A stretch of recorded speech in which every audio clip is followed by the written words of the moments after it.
So, episode 2 of Ashes of Conversation. You might be watching this on Twitch live, you might be watching this on YouTube, or you might be listening to anywhere else. Where have we got it on at the minute? We've got Apple Podcasts, Amazon Music, Google Podcasts, Spotify, Breaker. There's like a million different places.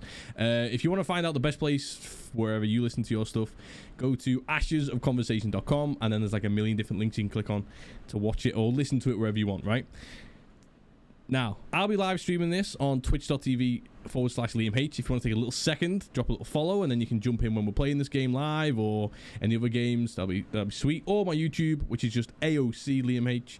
Search that, you'll find it. I am today with, or tonight, should I say, with Mr. Salt and Pep. Okay, now this guy I've been playing games with since very late 2016 when we met each other on Twitch in the football manager sphere, which we are massive advocates of still, even to this day. And since then we played like a million different games together and many MMOs. I think we both actually watched the Lazy Peon video, which was like the future 10 whatever best MMOs coming out back in early 2017. That's where we seen Ashes, and since then we followed it. Yeah, so that's how we've met. Now we both have access to Alpha 1 and onwards, so this will be hopefully a good podcast where we both have some insight into testing the game, playing it, good points, maybe bad points if we talk about Pep's DMs, and you know, we'll see how it goes. But essentially, the guy today, he's called Salt and Pep. Call him Eric, call him whatever you want. Call him the referee. Literally call him whatever you want. But you'll find on Twitch. The referee if you like. Call him the referee. Yeah, he likes that. Find him on twitch.tv/Salt and Pep. So that is Salt NP3P. Okay, like salt and pepper, but 3 instead of a E. Yeah.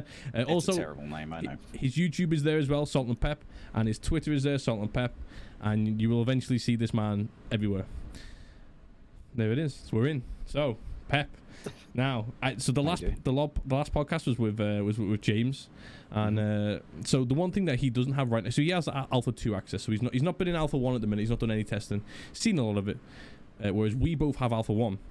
So maybe we can hit this at like a different angle. Do you know what I mean?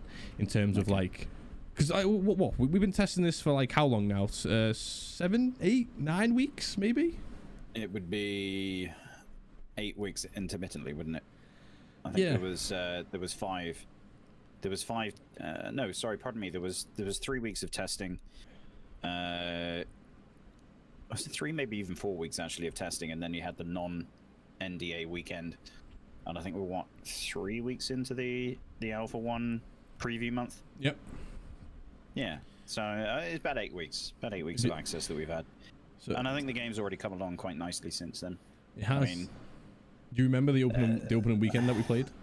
The opening minutes and hours of the initial Ashes launch. Yeah, it was a bit rubber bandy, shall we say? Very.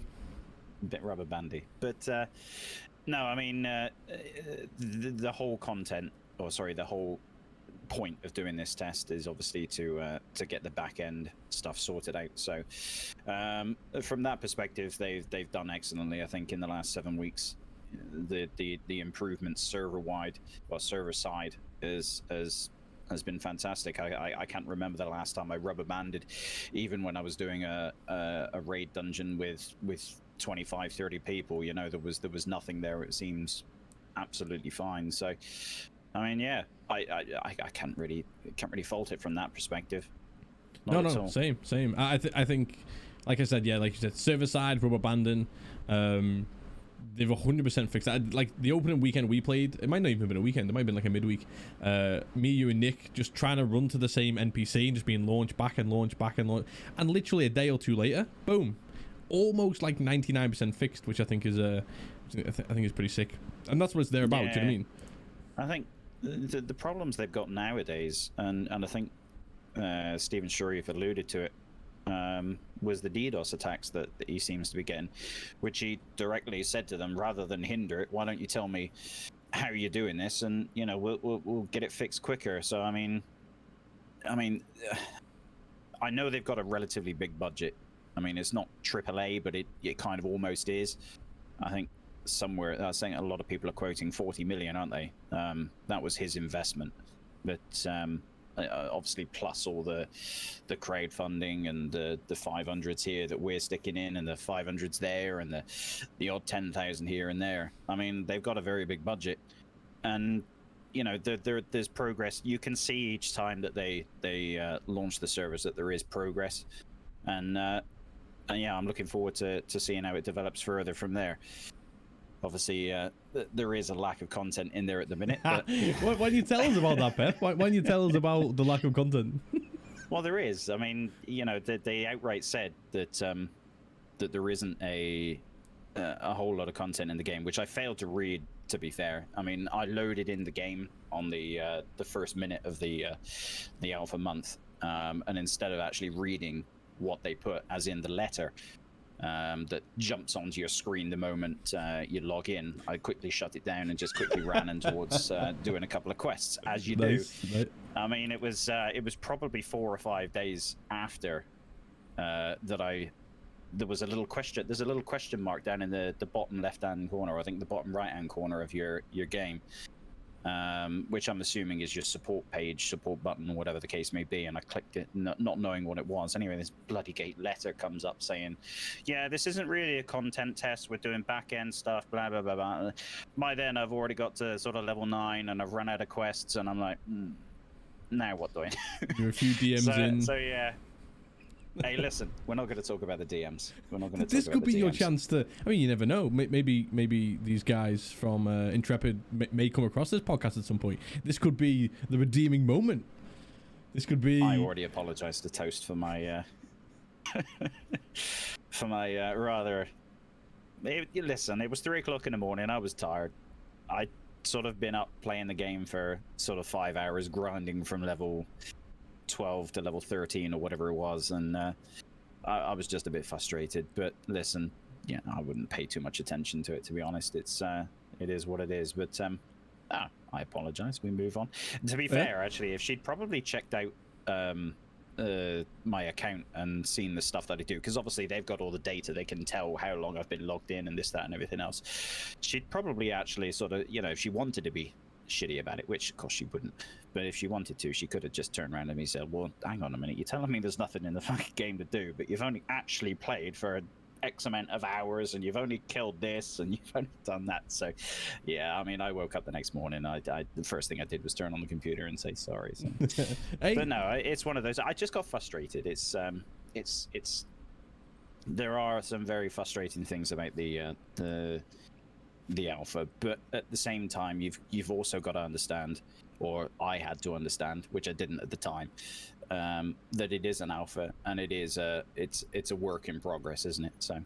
Oh no, indeed, and I was exactly the same. Now, unlike you, I mean, I didn't read that letter as it popped up. I did read it eventually. I think I read it through somebody else's stream when they were reading it. But yeah, the content thing, I mean, I actually thought Steven changed his name to Steven, this is not a content test, Sharif, I'll be honest, because like he's mentioned it that many times. I was like, bro, just change your name to it, because that's fine. So I wasn't expecting new things to be added, and that's why I spoke to you about, like, I wasn't like booking any time off work to like obviously stream it for a bit or anything like that. But one thing I do want to say there, Pep, is like, this is how dedicated you are to the game already. Obviously, you're firing, like, you know, we've got the package in already, but you're also booking time off work because the alpha's coming out, it's streamable. Like, that shows you how dedicated you are and how enthusiastic you are for the game. Do you know what I mean? This game is nowhere near out. It's probably, I guess, at 2 years. I'm just making that up. Could be a year and a half. Could be 3 years. I don't know. But you're booking time off work so you can stream it and all this kind of stuff. So I do understand where you're coming from. And the lack of content thing, yeah, all right. They told us about it for still slightly frustrating as a streamer, because other than to replay the 3 classes to level 15, obviously, streaming-wise, there's not actually a lot to then show. Once you've done that, you kind of just, and then obviously the character wipes and stuff, which I 100% understand why the character wipes are in there. As frustrating as they are, I do understand it. I'm not moaning about it. I understand it, but it is frustrating, especially when you're trying to show your stream. You know, you log in for 3 or 4 hours a night, and you go, "Oh, come on, stream. What are we doing today, Liam? We're doing level 1 to 6 again, and then I'm going to bed. Oh, we've seen this yesterday. I know. But sorry, they wiped the characters." So yeah, streaming wise, it's slightly frustrating, but again, in some ways, we're not really there to stream it. We're just there to test it. But we've done our fair share of testing, I think, between us. You reckon?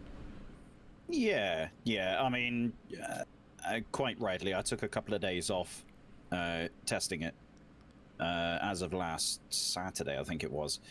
So I will admit I haven't tested it since I spoke to Toast. Since DM Gate. DM Gate. Is that what we're going to call it now? Is it? Let's do it. Good Lord. DM Gate. Christ Almighty. What do you like? What do you like? But I'll be honest with you, it's I'm looking forward to the new content patch that I think Stephen alluded to in the Discord. Let me just load up Discord just so I can find it. Absolutely.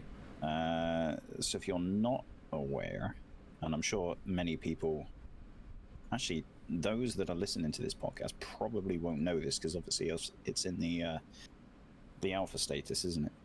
Well, it's one of those where we're allowed to read it out, right? Because it's non-NDA right now, so we can read all the stuff out. I would imagine that is the case. Yeah, until they say stop telling people about stuff, then I think we're good to say anything that comes out. Okay. Okay, so as of yesterday, Stephen mentioned that there's a new patch in the making with over 300 changes, which I'm assuming are bug fixes and general fixes for, I think, is it the North Wind? Oh, I couldn't tell you. Is it the North Wind? Well, I know there's been some lighting issues in the top. Is it the middle? Oh, yeah. No, I know what you're saying, yeah. Illwind, I think it might actually be. Illwind, which is the one north of your starting area. But there's been lighting errors there, so I'm assuming these 300 changes are finally bug fixes for quests. Well, some quests. I'm not going to suddenly magically expect them to fix, 60 quests within the space of a week and a half on an alpha test, So, but 300 changes does sound appealing. It does, and I'm keen to get back into it. I mean, at the minute, I'm not touching it because of the fact that it's not really in a state where I can play it repetitively, I suppose. I mean, you can pick up the game for an hour, I think, and, you can just chill and you can have a ride around on your mount, do whatever you want to do. There's enough of the map out there to do that. But in terms of sort of general stuff to do, I think, it's unless you're in a massive group, which again might be a thing that we can sort of work on over the next sort of 2 or 3 weeks while we've still got this alpha test available, is find a big group of people that we can sort of join, and obviously the bigger the group is that we join, obviously you would imagine the more content will be available to us, because riding around solo in an alpha 1 is not really, it's not optimal, suboptimal, I think it would be the way to say it. And obviously you and I have had different work patterns and this, that, and everything else, so we haven't really had a chance to jump into it together and sort of do some 2-man play, or even with Nick and do some 3-man stuff. But no, I'm looking forward to this 300 patch, or this 300 change patch, which I'm assuming is coming in the latter stage. So I think the servers are back online now until, is it Monday? Usually Thursday till Monday. Sounds about right. So if we say Monday, I mean, so they'll close down Monday and they'll be reopened, I would imagine, on the I think it's the Wednesday this week. Oh, actually, no, this might be actually the last week, isn't it? Is it going to? Oh, no. Of course, it's the 14th of August, isn't it? My apologies. Yeah. So yeah, it'll be shut down on Monday, whatever the case may be, and then I think it's either the Wednesday or the Thursday that they reopen the servers, and all these massive changes, or all these massive fixes, hopefully, and that'll make it a little bit more streamlined. Do you know what? I wouldn't mind streaming it again with these fixes. Again, I mean, 300 changes might just be sort of graphical changes. There might not be any content update. But I would hope with 300 changes that there will be at least some quest fixes. So that, because I mean, the problem you've got with Ashes at the minute, you get to sort of level 9, maybe even if you get to 10 without the finding Brindy. Finding Brindy is the main quest line of the entire alpha, and unfortunately for me, on my mage, it bugged out right at the start, so I missed out on perhaps 15 quests, which kind of you know, I spoke to a couple of other streamers and they were like, yeah, I would have just deleted that character and started again, to be fair, because it is that long. Yeah. You know, there's lots of quests involved with the Finding Brindy chain, which results in an epic piece of gear at the end of it, I believe. But yeah, that was a shame. So hopefully, I mean, even if they just fix that whole Brindy line, you know, just solely focus on that one quest line, I think that would be enough, so that, you know, at least people had something. I wouldn't say something more to do, because obviously some people can do the quest, some people can't. I think it's just, you know, if you get unlucky and the thing bugs out on you, then so be it, you know. But I think if they were to fix that quest line, that would be definitely something that I would be very, very appreciative, to be fair. Yeah, 100%. I mean, they've not mentioned exactly what they're going to fix it, like you said, in that 300, but if I had to, like, if I could hand pick just a handful of those fixes, it would be the quests, because, like, obviously, again, not a content test, but we are gonna test what content is available, hence the point of us testing what's there. And then to have so many quests broken is then to be like, if I'm offline, if I'm not streaming this, I don't care. I'm like, all right, broken quest, you know, note it down, broken quest, note it down, broken quest. Okay, that's absolutely fine. When you're then obviously these quests are broken, and then you come onto it a couple of weeks later when you're allowed to stream it, and the quest is still broken. It's slightly frustrating. Like the one I said was I was like 11 quests in. I had 11 quests in my tracking log at one point, about level 7ish, maybe 8, and 9 out of the 11. Obviously, either something was missing, you know, that you couldn't hit the enemies, or the NPC wasn't there. It was just that sort of, like, you know, steel glyph or whatever that thing is. But again, to be expected. It's fine. Please fix it in the future. That'd be nice. But, like, to show it off on the stream is kind of frustrating, because any possible outsiders who are a bit and ahhing, they'll just be like, oh, there's another quest you can't hand in. There's another quest. But we kind of got to let those guys know, yeah, this is Alpha 1. I mean, what's also unfortunate as well is, like, you've got, like, the big WoW update that came out, like TBC and stuff, like just eventually before the updates, and from Ashes, and then also now you've got New World coming out. Now the problem is these three games, sorry, are all at completely different stages. You've got WoW, which is a completed finished game, years and years and years in, or post development, should we call it, post release, and then you've got New World, which is like a month away from release. Their testing is just the final, you know, crossing the T's, dotting the I's, and then you got Ashes, where it's just so far behind, well, not behind, but so far back in their development that people people from the outside might look at it and be like, oh, what the fuck, you know, like, what's going on here? So we just kind of need to reassure them that the reason why everything's not broken, like, because it was technically never working in the first place, but the reason why so much is wrong with it at the minute is just because it's a couple of years away from development. So yeah, if I could handpick what they fix next, it would be the quests. That'd be really, really nice. And then we can show it off a little bit more, you know. Yeah. Okay, so Ashes of Creation viewers on Twitch. Yeah.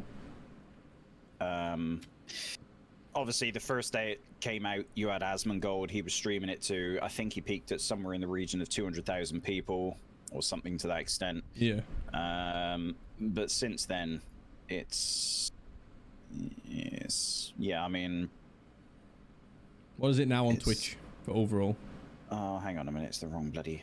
I'm looking at Apocalypse. Good lord. Yeah, don't look at that. Nobody look at that. No, to be fair, that peaked at 700 viewers. Oh shit, people are on APOC? Really? Okay. Yeah. Twitch. I had a little bit of fun on that game when it was out last year. It was if it was a smoothed out version, I actually would probably play that a little bit more. I should have checked this out before we jumped into this, to be fair. Okay, so I mean, Zach Raw, which is obviously Asmon's alt account, he streamed that a few days ago to 20,000 people. Concurrent, I mean, yeah, I mean, that's the problem with streaming it, really, is obviously they wanted us to go out there as content creators, as it were, and portray the game as best we possibly could, or perhaps not. I mean, obviously they did say it's not a content update, it is purely for their testing side, but at the same time, when you see the numbers, I mean, Twitch has got, you know, hundreds of millions of views and hours watched every day, and then your average viewing has gone from well, I mean, it peaked at 219,386 when Asmongold streamed it on the first day. Yeah. To its average of 186 now. So, I mean, that is the only game that I can really compare that to. If you go way back when, would be Scum, because that game got really hyped. I mean, everybody on Twitch was streaming that, and within what, a month, that had gone down to the same sort of averages. So, I mean, again, you know, I'm sure the guys over at Intrepid Studios, they're all thinking, no, doesn't, you know, I couldn't care less about this. You know, at the end of the day, we know that the product that we're going to eventually bring out is a suitable standard, and it's going to bring in the views, you know, and it's going to bring in the big boys. Well, that's what you'd like to think. Yeah. But at the same time, you know, it's you know, the numbers are dropping off. Nobody's really interested in watching the content that's there, you know, unless I've got, and I mean, Lukey, is it Lukey on Twitter? Lukey Twitch. I mean, she's probably got the highest average, and she plays the game all the time. You know, it's not like who's the chap that does Ashes 101? Paradox. Paradox, that's it. You know, he doesn't actually stream the game. He'll just sit there and answer questions, and God, does he know some stuff about the game. He really does. But he'll sit there to sort of 200-300 people or whatever it is. But Lukey, who actually streams the game and consistently just churns out content for it, will actually sort of hold a good sort of 90 to 70 viewers. But I think the rest of it, or the rest of them, they do really struggle. Yeah, I don't know what the YouTube numbers are like though. Well, it depends on how good the video is, obviously. Like, but the thing is though, so like that's what I was trying to say. It's in terms of viewing the game, the only thing I wouldn't knock Intrepid. I'm really not knocking them. I mean, who am I to knock them? But I feel like a non-NDA of a month was just a little bit too much. There's not a month's worth of. Like I said, this is why I'm not streaming. I'm still playing it in the background. I'm still testing it in the background. I'm still, you know, helping out where I can, reporting bugs where I can. But I'm not streaming this anymore until like the next big, like you said, the next big patch and stuff. Because, well, I've kind of already streamed it. You know what I mean? Like I've already shown my X amount of viewers on Twitch what's available. I mean, there's bits and bobs I've not quite completed yet, but not where people would tune in just to see it. You know what I mean? But obviously, like I said, this is now sandwiched between what, like in terms of Twitch and viewers, it's sandwiched between WoW and TBC, which was out a couple of weeks ago. So there's like still probably a lot of people playing that. Big updates in WoW in general, and then you've now got New World come out for 2 weeks, and because that's almost finished and WoW is finished, it's like finished in terms of completed, in terms of like, you know, it's released and stuff. I think viewers would rather watch that than watch a buggy alpha. So I wouldn't like won't be too concerned in terms of like how many viewers there are for Ashes right now. I don't think that's like. Yeah, I wouldn't be concerned about that. I would just be like, it's standard. But you could only compare how, like there's 380 live concurrent viewers on Twitch right now watching Ashes Creation. You know, there's obviously going to be a ton more watching New World, which has actually got 75,500. You know, if you just compare that straight up, like, but they're complete games, so I wouldn't. Yeah, I wouldn't worry too much about that, but It's not a game that I would tune in to watch somebody else play or right now, because what are they going to show me? They're going to show me level 1 to 15, which I've probably seen on 10 other streams in a row. So, if that makes sense. I won't be too worried about the viewers. But you also said you wouldn't be worried about the viewers, but you also said you wouldn't watch it because of the fact that there's not really, you know, it's not a... Just yeah. I mean, to me... I get frustrated because I want it to be the best it can be, and it will be the best it can be. I know it will be, but you know, like you alluded to earlier on, I took time off work. You know, I thought this was going to be, you know, something I can stick. Yeah, I can just get into it, stick my teeth into it, and just go. You know, and it was sadly a little bit lacking.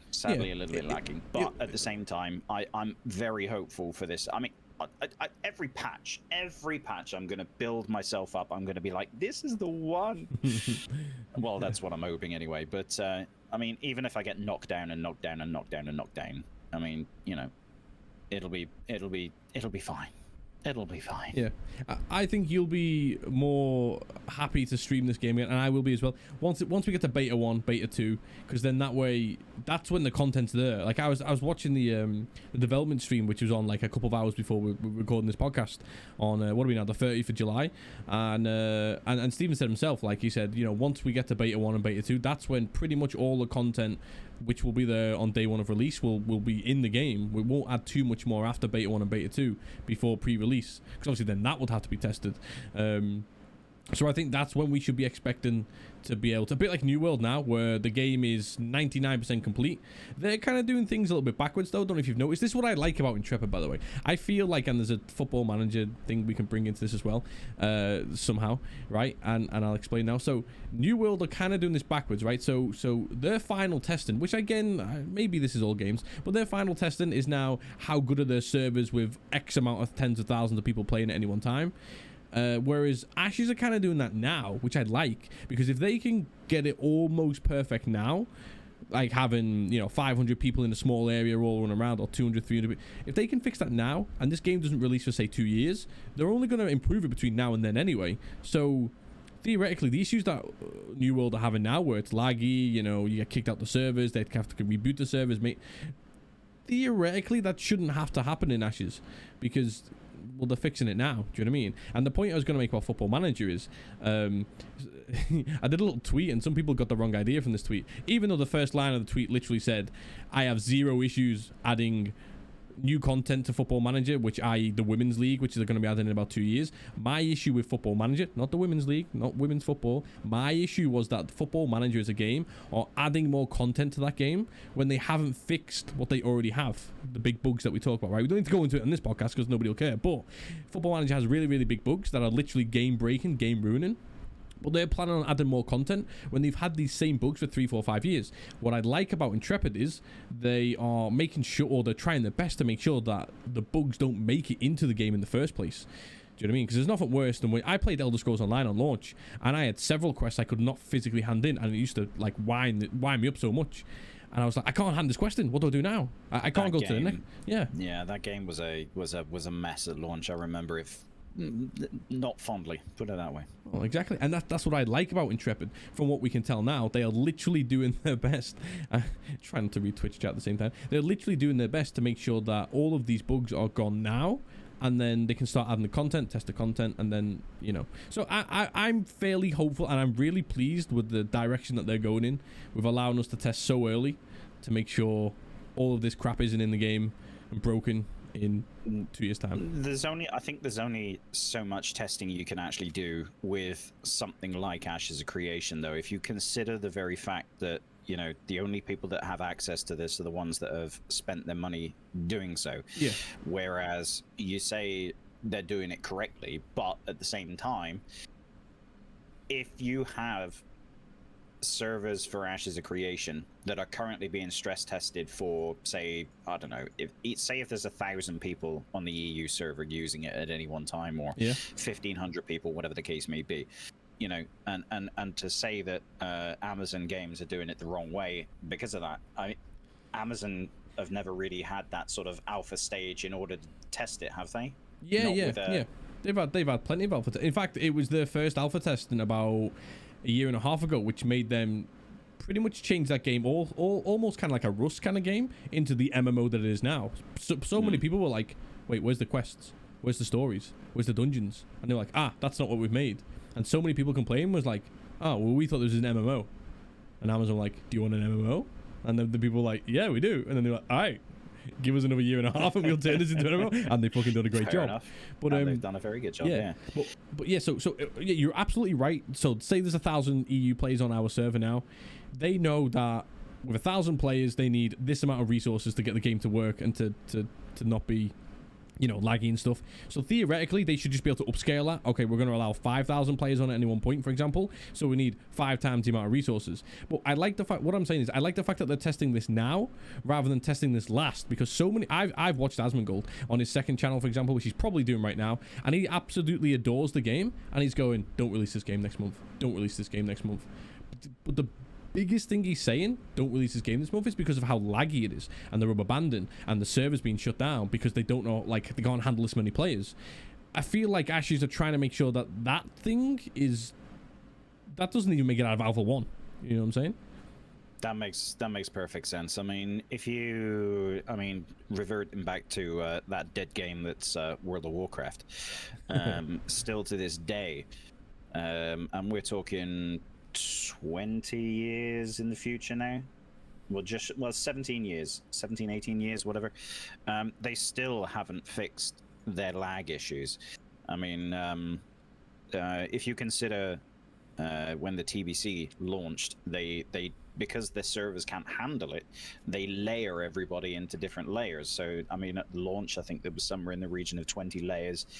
Shattrath City, which is the main hub for the Outland in WoW, there's always sort of 3 or 4 layers, and any one time that they thought that they could condense the population into one layer, it was a laggy mess until they relayered it again. So to this day, I mean, Blizzard is the largest, gaming company, or Blizzard Activision. It's one of the largest gaming companies in the world, and they haven't fixed their issues. So I can completely understand why Intrepid has chosen to do this, and I applaud them for it. So reverting back to my earlier point about New World, I mean, I haven't played enough New World because I'm actually really excited to play it. So I mean, I'm trying not to log into it every day and just do, an hour here, and then I'll go back to doing whatever I'm doing. But I've said this once, and I'll say it a million times. I think Ashes of Creation is going to be very, very, very similar to the New World. Just in a different sort of setting and just a whole different style. So I mean, New World does look a bit sort of wowy and cartoony, as it were. I don't know if that's the correct word to use. Excuse me. Whereas I think Ashes is going to be this pretty little. It's certainly not going to be little, is it? But it's going to be this pretty world. But it's going to have that sort of level of realism. What's the best way to put it? Not entirely sure. I'm looking for I'm thinking of the word, but when I think of that word, I'll come back to you with that one. I mean, you're right. It looks more realistic. They're using Unreal Engine 4, I think, which, compare that to whatever the hell the engine is that WoW uses. It's a completely different engine. So yeah, like it looks more realistic, if you want to call it realistic. Do you know what I mean? Even though you're a dwarf mage and all that kind of shit, But yeah, so just the final thing I'll say on that is I'm not enjoying streaming the alpha content for Ashes, but I do enjoy testing the game off stream. Hence what we're there to do, really. Do you know what I mean? I do enjoy doing that. I'll probably go back to streaming it once there's something different to show the people on my stream and stuff, and on YouTube. In terms of like other games like New World, they're just at different stages now. People comparing them, like I other than like things inside of the game, which you could compare systems. Like, I was quite surprised in New World how many of those systems reminded me of what they said they were going to be adding in Ashes. Like, there was so many. Do you know what I mean? Yeah. It's madness. Like, there are actually loads and loads of systems that are really, really similar. I'm like, oh wow, okay. Yeah, I mean, that's interesting to see, but we'll see. I'm enjoying New World as well. Do you know what I mean? I'm playing some other MMOs in the background as well. Do you know what I mean? Ashes is probably 2 years away. We've got so much time, to sort of to wait and see what happens. I think me and you, Pep, we'll probably enjoy streaming this more beta 1 and beta 2 when the content is there. Do you know what I mean? You are being well behaved, Pep, to be fair. But hey, no, listen, you can swear on the podcast, if people don't like to listen to swear. But this is literally the point of this style of this podcast is it's just open. It's open between me and then 1 or 2 other people at the same time to just talk freely. I mean, obviously, probably don't drop C bombs and definitely no N bombs and stuff like that. But you know what I'm saying? To be fair, I was about to drop that. I was about to call myself an absolute bleep. Exactly. For messaging Toast at 3 o'clock in the morning saying, please fix the game. So bar 1 or 2 obvious words to not offend anyone. It's free. Just talk how we talk. Of course. No, whenever I'm in a public setting, obviously when I'm not on my own channel or whatever the case may be, because I swear like a fucking trooper. But no, when I'm on somebody else's channel and I'm just I try and I'm always well behaved on other people's channels. Always. Oh, It's just my own channel. Yeah, Like, even my kids are going to look at my own channel in sort of 5-10 years time. What? wait, the amount of clips we could show your kids in the future, and they'll just be like, "Not my dad." That is not my dad. So actually, to be fair, it wouldn't surprise me. Yeah, I can understand why that occurred. Yeah, we'll see. Anyway, go on. If you want to have a little talk about, so we talk about quest bugs, right? Obviously, now out of the bugs that you reported, like, are there any that you're just like, wow, like how is that, like, how is this a thing? Do you know what I mean? That makes sense? No, not really, not like that. No, I mean the general. I mean, it's just generally bugs, isn't it? I mean, they're just general bugs. There's not sort of out of the world sort of occasionally there'll be an NPC in a different region or a different biome. I think biome is the correct word to use, isn't it? So one, it'll be in the southwest biome, whereas it should be in the northeast. But Yeah. I mean, no, other than that, there's not really. I mean, they're just typical bugs. You click the wrong thing or you speak to somebody the wrong way, because there's so many multiple choice answers to various conversations that you have within the game. So you can understand if you click something and it shuts everything down, because there's so much coding that goes on behind the scenes with things like that.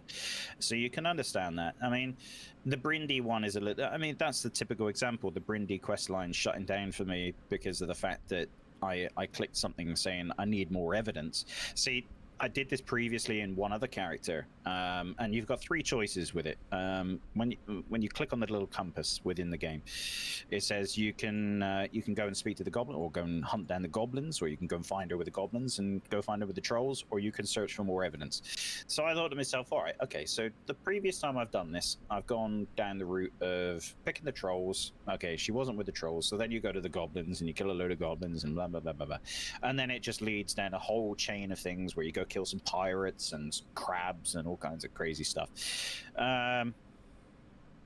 But this one time I thought, no, okay, so I'm not gonna say. I thought about it logically, and I'm not, there wasn't enough evidence to say it was trolls or it was goblins. So I said, I'm gonna click.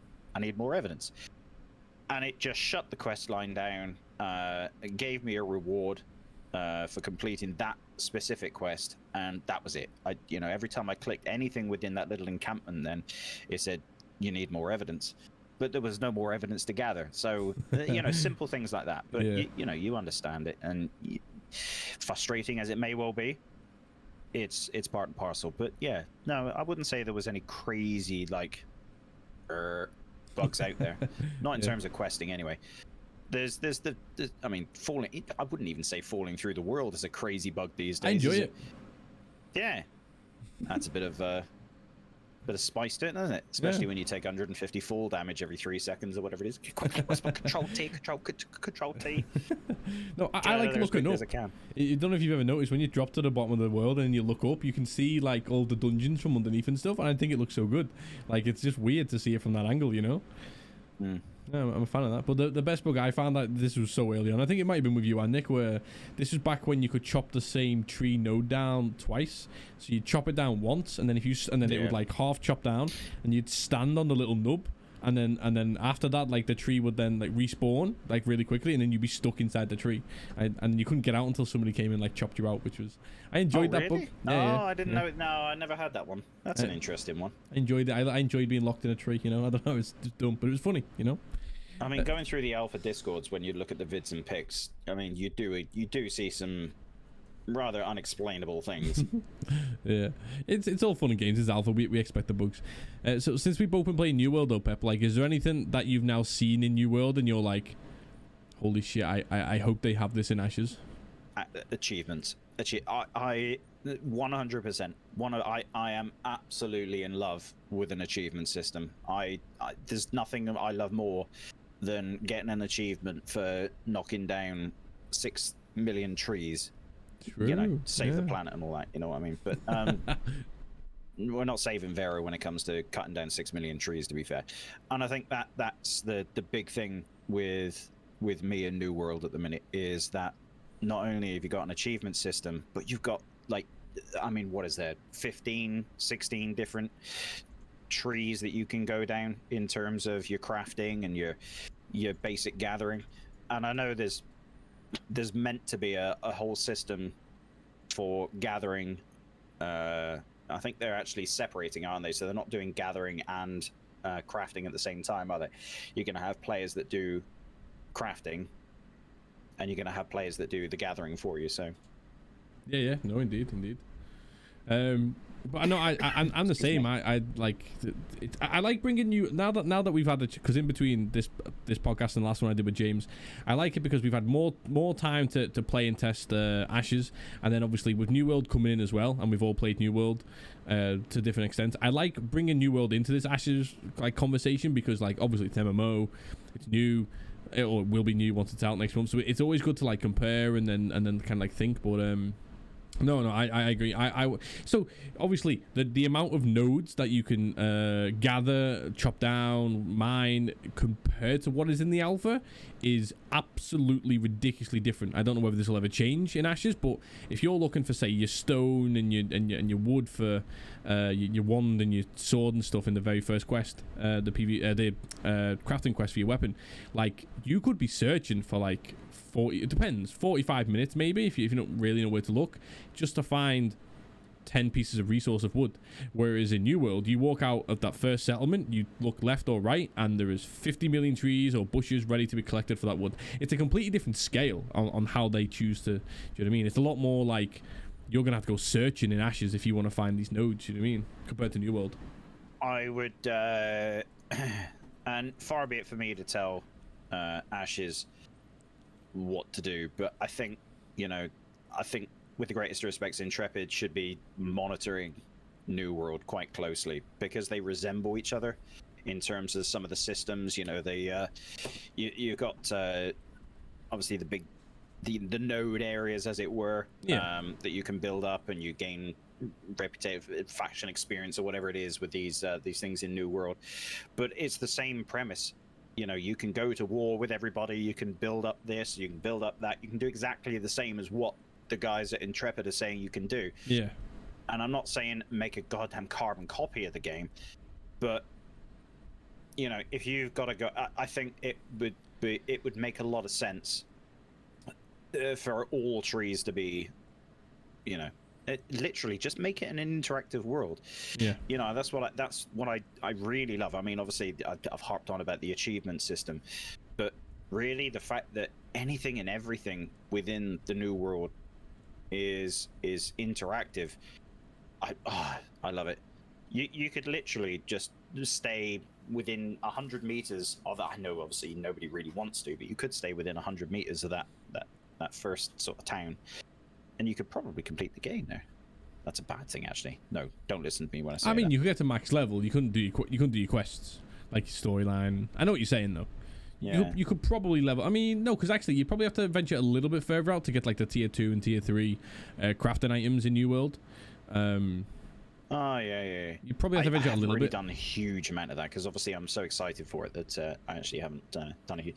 I logged in, like I said to you earlier on. I logged in for about an hour and leveled up a bit of my crafting because I think somebody said in your Discord, was it? Oh, I'm not entirely sure it was, but he posted a picture of all of his achievements that he's done. Oh yeah. In terms of his crafting, wasn't he? I can't remember who that was, but a couple of different people have got like the odd 100 each. Yeah, but I thought, yeah, actually, that makes absolute sense. You know, if you're gonna jump into a beta, learn how to do this stuff. You know, don't go out and complete the game. Go get a level 60 character or 50, a level 60 character or whatever it is. But you know, at least learn the mechanics of the crafting system and the basic mechanics. Which is why I logged in today. And you know, I was sitting there for an hour and I was just happily crafting away, cooking. What did I do? Cooking. I mean, I literally did a bit of everything. I mean, that's what I like about the game is the fact that you got cooking, crafting in terms of your wood cutting, your furniture making, your blacksmithing, your smelting, and it's just there's so much. And I think Ashes would do very well to sort of follow suit. I think that's what's that's what's going to bring a lot of people back to New World, is the replay value through those crafting systems. Yeah. And obviously we haven't seen enough of the crafting system or the gathering system within Ashes yet in order to really sort of give an opinion on it, I guess. But I think, you know, they should be. I mean, well, far be it for me to tell you how to run a company, but I think they would be. I think they'll be beady-eyed on New World when it comes out. Possibly. I mean, one thing I would say about Intrepid is they always kind of say, like, you know, they took good things that they like, and then obviously they've not took bad things that they don't like from previous old MMOs. So I don't know. I don't really want them to like take too much from New World. As good as New World looks like it is so far, I don't want them to take too much away from it. I want them to stick to what their scope is, but little things can be changed based on, you know, you've got hundreds of thousands of players literally right now, probably not far away from like 500,000 people maybe playing the beta of New World right now. You could look at that and be like, well, listen, X amount of percent really enjoy this, X amount don't really enjoy that. Well, we were kind of thinking this anyway. This just kind of, you know, like I agree with you actually. The collecting of nodes, I don't want to get confused with the node system in Ashes, but the collecting of nodes, you know, your mining nodes, your wood nodes, whatever, it's so sparse in Ashes at the moment. If they did change it to, I don't even think this would be a huge change either.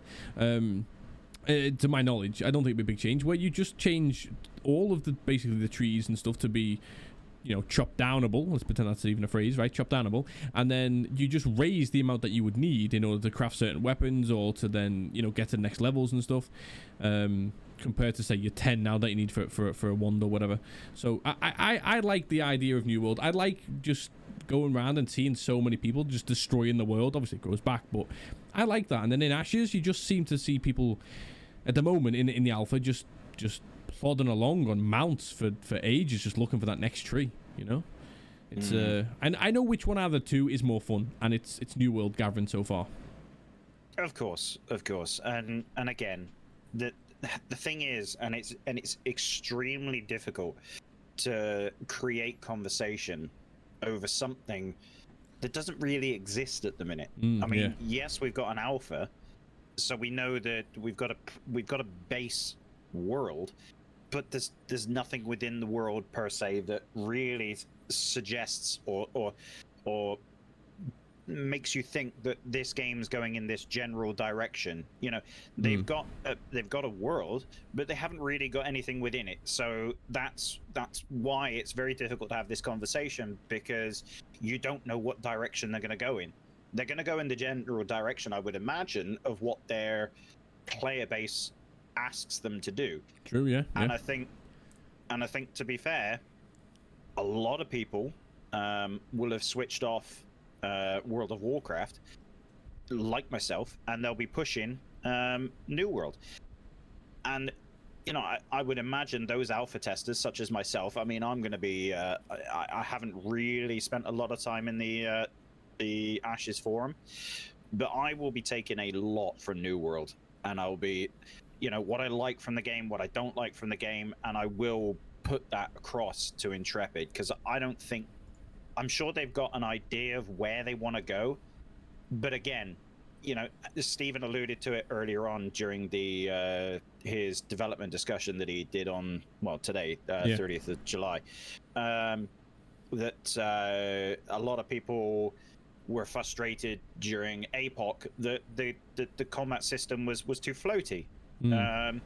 Yet now that we've got this very rigid system that we've got at the minute, he's now gone back to the floaty system, or he's toying with the idea of doing it. So he is open to ideas, and I think, you know, the more people that put across their opinions, as it were, I think, you know, the players, you know, it sounds daft saying this, I mean, especially in this day and age, but I actually think the players are gonna have a lot of input on how this game's developed. That's good though, right? We enjoy this, right? Absolutely, and it's that's why Blizzard has gone down. That's why Blizzard has really just lost their player base, because they don't listen anymore. They go and do their thing. They go and, you know, I'm not going to say it on stream because of all the allegations, but you know, if that's what they're spending our money on and doing, then you know, I think Blizzard have really put a rocket up their own ass. They really have, and sent themselves into space. I mean, honest to Christ, I think it's an absolute mess. And everybody now, you know, anybody that's known Blizzard over the last sort of 15-20 years, they're going to look at all these new companies coming through, especially Intrepid, because Intrepid is probably the closest I can think to Blizzard when Blizzard was Blizzard back in the day, you know, when they developed those amazing games like StarCraft and Warcraft. I mean, that is Intrepid has the status, or potentially the status, to be one of the best independent studios out there, especially if they get this right. I mean, we're all praying they do. I've lost where I was going with that one, actually. But yeah, no, it's no, I've completely lost where I'm going. I got myself so wrapped up in that Blizzard thing that I've just completely, oh goodness me. The man's only That's two cans in as well. That's the first time I've stopped then. Damn it. One thing I'd add there, though, for an hour without cocking up. Yeah, it's not bad. Listen, but listen, so with New World, okay, to compare it, this one of the last, hopefully, comparisons they're going to make, because some people are going to be listening to this going, it's a New World podcast or an Ashes podcast. It is Ashes, but when you've got these brand new MMOs popping up right next to, like, say, this episode, you kind of got to bring them in, do you know what I mean? Well, again, because New World, it does resemble Ashes. It's like Ashes, but, you know, 18 months down the line, to a degree. Yeah. You have to. The same, it's the same principle behind it. It's an open world PvP, risk versus reward game. Well, actually, no, I wouldn't say there was a lot of risk in New World at the minute. No, but not again, a lot. I haven't played it enough to really. Well, I mean, you get killed, for example, in PvP, you lose nothing. All you gotta do is repair a bit of your armor. That's it. So far, yeah, like, you don't. So it's not really risk reward at all, is it? Pardon me. You compare that to Ashes, and you're losing, like, you know, you're losing items. You're losing, like, you know what I mean? So, which I don't agree with, to be fair. I think the whole system is, it's going to be, it's, dare I say it, I said it on somebody else's podcast while I was in their chat, that has a potential to really break the game and send the game into a real downward spiral. This whole like open world PvP. Not necessarily the PvP system, because it is exactly like every other MMO. You have to flag PvP in order to get PvP, don't you? Unless you're escorting something like a caravan. But if you're just happily mooching around, living the dream, you know, I don't think there's any way they're going to kill you unless you have your PvP. So there is risk versus reward, but there are also, you know, there is still PvE elements. But if they introduce a system whereas you're always flagged, you know, that the game just wouldn't be playable. I mean, I don't know if you played Phase 2 of World of Warcraft Classic back in the day. I mean, when they launched Phase 2 of WoW Classic, it was an absolute mess. So, for instance, running from one end of an area to another. So, for instance, trying to get into the Molten Core, which was your Tier 1 raid back in the day, would take you almost an hour and a half to run from the flight point to the actual dungeon, because there would be horde camping every sort of inch of that entire thing to kill you. So, if you wanted to have a PvP hardcore guild in a world where it was just pure PvP, it would be a mess. It really would be. And then on top of that, and again, I'm sorry, I'm kind of interrupting again, but no, go for it. Yeah. You've got the whole system of XP decay for dying. I've never heard of such a terrible idea. It's awful to have a system where you're punished for dying in a game where, excuse me, I'm going to cough, but if you have, so for instance, open world, there's not every bug's going to be fixed in this game. So if you're carrying 3,000, 4,000, 5,000 gold's worth of stuff, and you know, when in the final release of the game, and you get killed by, I don't know, some minor inexplicable bug that nobody really noticed all the way through development, and somebody then came up and nicked all your shit, and and you've got a 20% XP decay, so you've got to get 20% more XP in order to... My ass is logging off that game, and I'm not coming back for a week.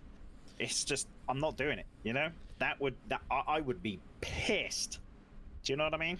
I get you. You've got to have a very good argument to tell me otherwise, to be fair. No, I agree. If it was pure skill based, like, you know, a guy, I'm level 30, I'm doing my caravan, it's like you said, it's got 5,000 worth of materials, I'm just making up numbers, and then somebody else comes over to me at exactly level 30, not that you can see their level, but you know, you eventually find out they're level 30 as well. You're the same class, everything. If they just beat you because they're better at PvP than you, hey, listen, fine. That's the risk, you know. That's where other elements come into the game. Do you pay off a couple of your mates to come and run around with you to make sure, you know, like, do I pay you? Hey, you know, Pep, I'm taking a load of my stuff down here. It's going to take 20 minutes. Oh, 20 minutes. Give me 500 gold. I'll do it. All right, sound deal. So you're going to come with me, or but then that's fine if you die just based down to the other guy who's better. But yeah, if there's like a little bit of a bug, a little bit of a lag or something, and then you lose all your stuff, or you lose X percentage of it, that's a tough one to take. Do you know what I mean? Like, I really like the idea of Ashes. I do wonder though if for the which they've always said this isn't a game designed for the masses. It's, do you know what I mean? Like, there will be a percentage of people who just don't like this game because maybe it's too complicated, or maybe it's too complex, or maybe it's a little bit too hard, which is okay. We'll see when it comes out. But I do feel like some of the systems, they might be going a little bit too complicated. Do you know what I mean? Like, a quick one on New World. If you store all of your items in, say, Town A, and then you decide to move to Town B because your faction's taking over Town B, okay, to get all your items, you need to physically carry them. I mean, technically you can fast travel as well, I suppose, but if fast travel wasn't in the game, you run from one to the other. But then if somebody comes around and ganks you, you don't drop X amount of your items, so you've essentially just got to run from one to the other, carry your items, and dump it in the next bank. In Ashes, it's the same, whereas you can be targeted, or you could be randomly come across, and you could lose X amount of percentage. I can't remember the exact percentage. Let's say you're doing a caravan and you've got 100 items in there, for example. I can't remember if somebody comes and kills you, destroys your caravan, what percentage exactly they get, what percentage you still get to keep, and what percentage just gets lost or whatever. If 100% of your items don't come back to you, this could be a very, very toxic element to the game. You know what I mean? I mean, you've got to have a little bit of risk versus reward.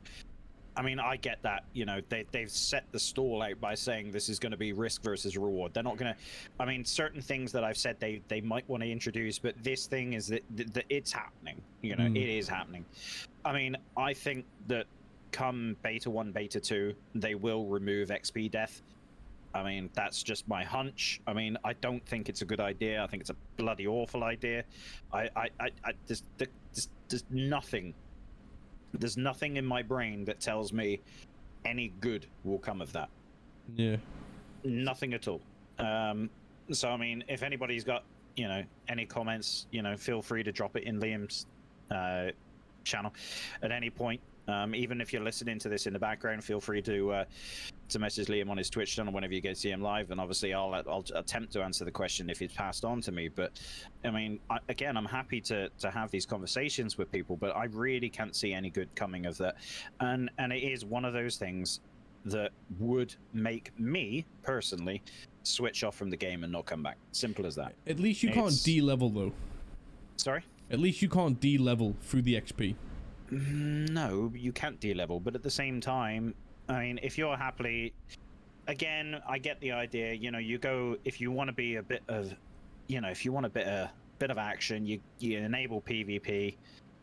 You know, you get ganked. You know, I can't remember whether this is going to be the case, but if you're ganked by somebody higher than you, yeah, you'll lose some stuff. But do you lose XP during PvP, or is it just a PvE thing? But again, even PvE, I mean, the chances are, you know, somebody will come across a bug, get themselves killed. Can you imagine somebody, you know, how much of a support system are Intrepid Studio going to have? How many GMs are they going to have? Because can you imagine the sheer volume of complaints saying, I want my shit back, there was a bug that got me killed? True. And unless you're recording all it, bloody day you'll have GMs just responding to those sort of emails, and nope. Please remove it. It is a terrible idea. Well, Pep, you're a streamer, so for you that won't be an issue. Because if you're live streaming your content, you can clip it, send it to them, and you would always get that back. Presuming they were reasonable about that. If you physically recorded a bug happening, then I mean, at least for the streamers out there, you get away with it. Inconvenience. You want, when you're playing a game, you don't want inconvenience. You just want to be able to play the game. Do you not? No, true. Yeah. So inconvenient. You know, you don't come to play a game to be put in an inconvenience, do you? No. And yeah. Going out of my way to, excuse me, message somebody because of a bug within the game, and it takes me, I don't know, 12 hours, 24 hours, 48 hours, depending on how quick the response is, to get my stuff back. So bearing in mind, you know, again, you know, I'm traveling from Nala to Illwind, whatever the case may be. You know, I've got an hour before I'm going to bed. You know, it's 9 o'clock in the evening, 10 o'clock in the evening, or whatever the case may be. Anyway, happily traveling along, drinking my last supper, my last beer. Anyway, what the fuck was that? Oh, I've just died. Nobody rang me. What the hell happened there? And I'm carrying 10,000 gold, you know, 400 bits of lumber, this, that, and everything else. And now I can't go and hand that in because I've died. Before I go to bed, so what I was going to do before I go to bed, you know, it's just a terrible inconvenience, you know, and then I've got to email them and then got to wait, you know, it could be 48 hours before I get my stuff back. And by then, you know, I'm already pissed off because I haven't been able to complete whatever I wanted to do then. You know, I personally am very narrow-minded with that. When I get something in my head, I've got to do it there and then. And if I don't get it done there and then, I'm pissed off. It sounds daft, but that's just the way I am. But I can see that being a massive inconvenience. So anyway, I just wanted to get that off my chest. No, that's fine. I was trying to check out the exact current stance on negative XP. So here it is. It's not that long, so it'll only take me a second to read it. A common misconception for new members of the community is to believe that negative XP will not affect a max level character. So what is it, level 60 in this game? Will it be, or 50? I believe so, yeah. Yeah. Nothing could be further from the truth. Negative experience affects all players all the time. There is no de-leveling, which we've mentioned. Once you hit level 50, you will forever be level 50. However, you will not always... So the max level's 50. Sorry. Yeah, you will not always function as a level 50, obviously. So you've got to say max level 50, and then, you know, you've been killed a ton of times. You're now like at the bottom end of level 50, if that kind of makes sense. The more negative experience you get, or the XP debt you incur, the lower your combat performance is. Basically, while you still be level 50, you no longer function in operation as level 50.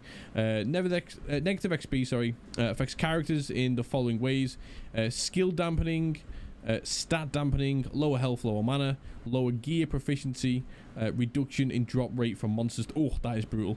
Imagine if you get like a ton of negative XP right before you go into a big raid, and then your likelihood of that big drop happens. You know what I mean? And then the last bit is, while it is possible to saddle yourself with a great experience debt, it is not possible to get to the point where you can ever get out of debt. Stephen Sharif has stated there will always be a way forward to remove your debt, so that's always good. But I would want to see about on the PvP side of it. Like, if somebody just comes randomly ganks you, do you then get negative XP? Because let's have a look. Non-combatants, so this is if you're not even trying to do any PvP, you're just, like you said, wandering along. Non-combatants take what is known as a standard or full death penalty. While we do not have the current negative experience gain, durability loss, and drop percentages, whatever that final determination turns out to be, a non-combatant will take 100% of it? Wait, what? That doesn't make any sense. I'm going to interject. Yeah, go on. It's a terrible idea. It doesn't need a rework, like somebody's saying in the Twitch channel at the time. It doesn't need a rework. It just needs eliminating from the game. You hit the nail on the head there. You literally hit the nail on the head when you say, right, boys, Wednesday evening, it's raid time. Let's go, baby. Oh shit, I've lost my raid spot because I've got minus 90. You know, dampening, because I was trying to kill this elite mob and I couldn't kill it and I died a few times. You get no, I'm not losing my raid spot because I tried to kill an elite. I mean, what? No, terrible idea. Please remove it. I cannot speak. highly enough of this that it needs to be just ditched. And if it's in the game come launch, I will be very surprised indeed. Yeah, negative XP here on the site that I'm reading, which is a very good site. It's personally worded though, so you've always just got to try and think of it in their words. When it comes to PvP though, it doesn't mention that you'll get negative XP from PvP. Essentially, the only time you'll ever lose items is if you're the corrupted person, and then you die. If you're just a non-combatant and then you randomly get ganked out of nowhere, this doesn't say here that you will lose anything. So, but if you fight back, don't you then lose stuff? If you fight back, you then become a combatant, and you take only 50% of this is death penalty. This doesn't say negative XP, so it's like. Yep, death penalty is the same thing though, isn't it? I don't know, because this on this site that I'm looking at here, Ashes 101, death penalties and negative XP are two different separate sections, so it doesn't quite. I would have thought they were intertwined, but at the same time, there's still penalties for dying. Well, in PvP, I don't mind getting some kind of penalties. If I'm purposely PvPing and I die in New World, I have to repair my gear. It's not a big penalty, it's a minor one. You've got a bunch of the repair tokens, that's fine. But I know that if I go out there, try and gank someone, get ganked, hey, you know, I have to repair my gear. Now, if in New World, as an example, I'm using that as an example because you have to purposely flag for PvP before you go outside. So you're purposely leaving the establishment or the settlement knowing that you want to do some PvP, so that's now your choice, your risk, your reward. So if you go out there and now you know that if you die, you could get negative XP, or you might even drop a piece of gear, I would now be thinking, nah, you're right. Because I might come across a bunch of random high level people who shouldn't be in this area, who I'm the corrupted one. Okay, so let's try and do New World and Ashes side by side. I'm the corrupted one in both. I'm the one flagging as PvP in both. I want to go out there and have a bit of fun. Okay, but in my level zone. So if I'm going around whatever the level area is, level 20s, but then all of a sudden a bunch of level 40s are coming into my zone. They've also flagged PvP and they gank the shit out of me. If I now know before I leave there in New World or in Ashes, well, in New World because you have to flag in New World definitely, that I could lose a piece of my gear, bro, I'm never flagging PvP. And therein lies the problem. Yeah. So why would you have PvP enabled at any point unless you were to do castle sieges? Yeah, you wouldn't. No. So there you go. That it's not a working system. Then you'd either have to have naturally PvP servers where anything goes, or PvE servers with the choice to flag opt into PvP when you flag. Which so basically this is World of Warcraft PvE server, isn't it? Yeah. I'm trying to find some information. With open world PvP, because you've got to be flagged to do things like your caravans, haven't you? Yeah, I'll tell you what. This isn't long either. This is like 2 mini paragraphs. So this is the overview, right? So for Ashes, death is an inevitable part of life inside of an MMORPG. In a game like Ashes, with open world player versus player combat always enabled, the odds of dying are even more likely, obviously. The question becomes, what happens when you die?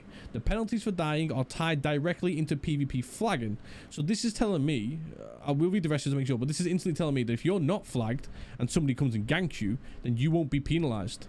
As at least anywhere near. You shouldn't be penalized at all. If you're not trying to PvP and somebody just comes and ganks you, in my personal opinion, you shouldn't be penalized. I mean, you're trying to PvE in a game that doesn't want you to try and PvE at all, kind of. Okay, so the penalties for dying are tied directly into PvP flagging state system, with the penalty you take from dying being determined by your combat state at the time of the death. Although the combat flagging states are covered in the detail of the PvP page here. For a quick recap, there are 3 standard PvP states: non-combatant, PvE basically, combatant, you're trying to have a bit of a fight back on somebody hits you, and then corrupted, when you're going around doing all the ganking. Each of these groups have different death penalties. At the present time, the penalty for dying in PvE or PvP are the same, so this will be the negative XP. However, certain PvP events do not have a death penalty. Fair, of course, that's fair. Currently, arenas, caravan sieges, and wars do not have a death penalty mechanic, which means you do not accrue negative XP while dying in those meaningful PvP events. This remains subject to change, of course. Okay, so okay, this now helps us. So if you're doing a caravan, well, of course, but if you're doing a caravan, that is classed as a PvP event. Therefore, you won't get any negative XP if you are then ganked. But then do you lose the items in your caravan? You do. So you do still lose out. Like you do. Or else, why would you ever attack somebody's caravan if you don't gain something from the caravan when you kill them and you defeat the caravan? Therefore, you do, obviously, you do gain things from the caravan. You gain some items or whatever you store in there. Therefore, the person has to lose something. So therefore, there is a negative effect when in a PvP situation. You're losing some of your gear. Yeah. So that doesn't make any sense. It's very, very, very confusing. Very, very confusing. And again, because it's alpha and because these systems aren't yet even in the game per se, it's very hard to tell which way they're going to go. All we can do as testers and just people in general is just give our opinion, which is obviously what we're doing with this podcast. But another problem you may have with non-combatants, and it's very easy to do. So, right, okay, here's a prime example for you. And this is basically going on the game as it is, and I'm not saying it will be a finished article, but right, somebody attacks you within the game, right? Now, as a mage, you have a blink ability that does damage, which is tier 2, yeah? So you've got the tier 2 blink, does damage to anybody near you. If somebody is right next to you and they're kicking your ass and you blink away, try to running away, you're going to damage him and then you're going to become a combatant. You would go to combatant, yeah. Yeah, exactly. And that's an unfair system, because I mean, it's very, very easy, especially in the combat system we've got within the game again currently. I mean, it's obviously subject to change, but it's very, very, very easy, especially if you're in combat mode. Sorry, is it what is it, combat mode? It's not the tab. Yeah, it is. Not the tab target. The action cam. That's it. Yeah, action cam. So it's very easy to accidentally click. If somebody's coming at you and kicking your ass, you're not just going to suddenly take your hand off the keyboard and mouse, are you? Yeah, but don't forget though, Pep. So non-combatant, if you just come up and get ganked and you decide not to fight back, you get what is called like 100% of the negative effect, like 1.0. But if you actually attempt to fight back, you only get half the death penalty. So even if you do your blink and run away and then die anyway, you only get half of your penalty because you're attempting to fight back. So they're trying to discourage people standing still and getting ganked. If somebody comes and attacks you, they're trying to encourage you to fight back. If you fight back and kill them, you're just a combatant. Or if you fight back and die, even if you just hit them once or twice, you are then a combatant. You only get half of the penalty. You're still getting a penalty for being ganked out of nowhere, but yeah.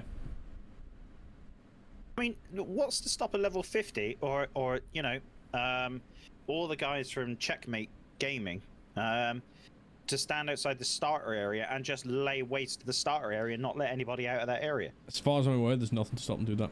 Exactly. Same in all PvP Checkmate games. Gaming, Checkmate in general on Tenet, which is the server we're on, is as likely to be the biggest hardcore PvP guild in that server. You know, that's what they've set their goal to be. There is, as far as I can see, nothing stopping them, a group of 50 players, you know, camping an area and just laying waste to it. You know, and make that entire area just inaccessible. It's true, but then I don't even know if you remember this, but when I was streaming original classic WoW when it first came out, I was like level 30 odd, maybe getting towards 40. I was running around my zone, and I kept having probably somebody watching the stream who I had no idea who it was, just some random who'd found me. I had some randomers coming over to me, ganking the shit out of me, kept typing in chat, go back to classic WoW. Go back to retail WoW, which I never played, so joke's on them. But I couldn't even see their level. So they were clearly way higher level than me. They were coming to my lower level area, and they were just ganking the shit out of us. So well, that's just PvP servers in general. So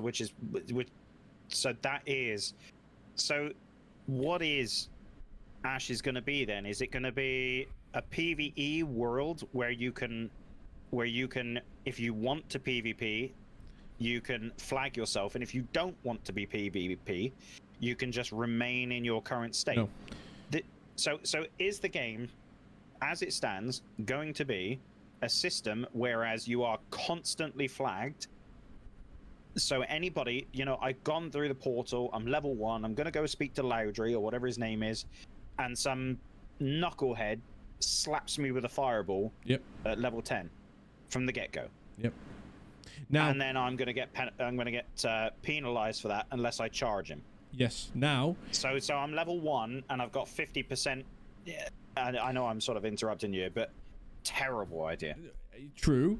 Initially, it's a terrible idea. I completely agree, and I'm not even saying that what they put in to fix it will fix it. I don't know. We will only ever find out when the game comes out. But what they put in to fix it is the people who are doing the let's just call it ganking. The people who are doing the ganking will then flag as corrupted, and then eventually everybody in that area will see them on the map or within a small trigger radius, and then go and hit them and go and get them. And then once you're in corrupted state, so these gankers, if you like, who are doing that, they will eventually come and get hit out by the bounty hunters, essentially, by bigger and stronger players, and then they lose their gear for doing the ganking. And I think once enough gankers have lost their hard-earned gear, presuming they even wear their good gear when they're doing all this level 1 killing, like you're saying, yeah? Well, yeah, that's the problem, isn't it? Presuming.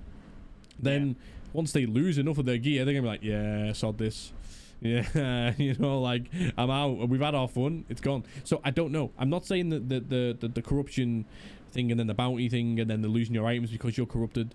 I'm not saying that will fix it, but that's what Ashes are putting in there to try and fix it. But I do agree with you. I don't know how this is going to work in the sense that I like being able to flag on or off PvP. The only problem for that, the only negative to that is, if you really, really enjoy PvP, but there are no PvP only servers, then trying to find PvP can be really hard, because if people aren't flagging, How are you supposed to have your PvP if people aren't flagging? So you join a PvP server, I guess, wouldn't you? That's what I'm saying. If there aren't PvP servers, this is what I'm trying to say. Like, New World doesn't have PvP servers. As an example, I don't see how you can have PvE servers and not PvP servers. I can't see how you can have a system where is it? Well, then, if you were to have a PvP world and a PvE world, you would have to drastically change how you set your markers out in terms of your corruptness and this, that, and everything else. I mean, players can participate in an open world with another without having the result of murder. Players would gank other players, but the intention of Ashes is to create gank blocks. Penalties intended. Well, again, and I keep repeating this, but if somebody from the development team were to ever listen to this, then perhaps, they may take something from it. But wants to stop a level, I don't know, a level 50 player. Excuse me, to apologize. Getting in some level 9 gear and coming back to town in order to gank, whatever the case may be, just to troll. I mean, yeah, you might get. I just. It's one thing or another. I mean, you've basically got a system where, yeah, you're being penalized for being corrupt and everything, but again, I fail to see how this system is going to be implemented successfully without players dropping off the game. There's no point in having this system if nobody's going to use it. So, for instance, if you got level 50 characters and they want to be dicks, they put on a bunch of level 9 gear just to sort of stay alive, as it were. They leave all their good shit in the bank. Yep. They get in some level 9 gear, a craftable set or whatever it is, go slap the shit out of some people. They get corrupted, they die, they lose their level 9 stuff. They've got 400 years worth of bloody XP debt and dampening, this, that, and everything else. So now they can't play the game for the next 10 days because they've got that much dampening. So I get what you're saying. I was actually going to put that on the flip. So almost exactly how you described that then. Before you said it, I was going to use that as the worst possible scenario for Ashes, where you get X amount of let's just gankers, they make a second character, they get it to say level 10, they get the level 10 gear that they don't really care about, and then they go and sit in the level 1 zones and they just gank and gank and gank and gank. And then what's the worst that's going to happen? Some level 20s are going to come and bounty hunt them and kill them, but they don't care. That's the second character. They'll just go and roll another second character when they get so much XP debt, or they don't even care about the XP debt. They'll just keep coming back and back and back and back. That is the worst case scenario for Ashes, is if you get these people who are just trying to troll over lower level characters. Do you know what I mean? What do? Are you allowed to report them? Are they even breaching the rules? It's open PvP. They're flagging as corrupted, or they're getting flagged as corrupted because they're then just ganking everybody, below them. They're taking the penalties because they're losing the gear when the bounty hunters come and get them.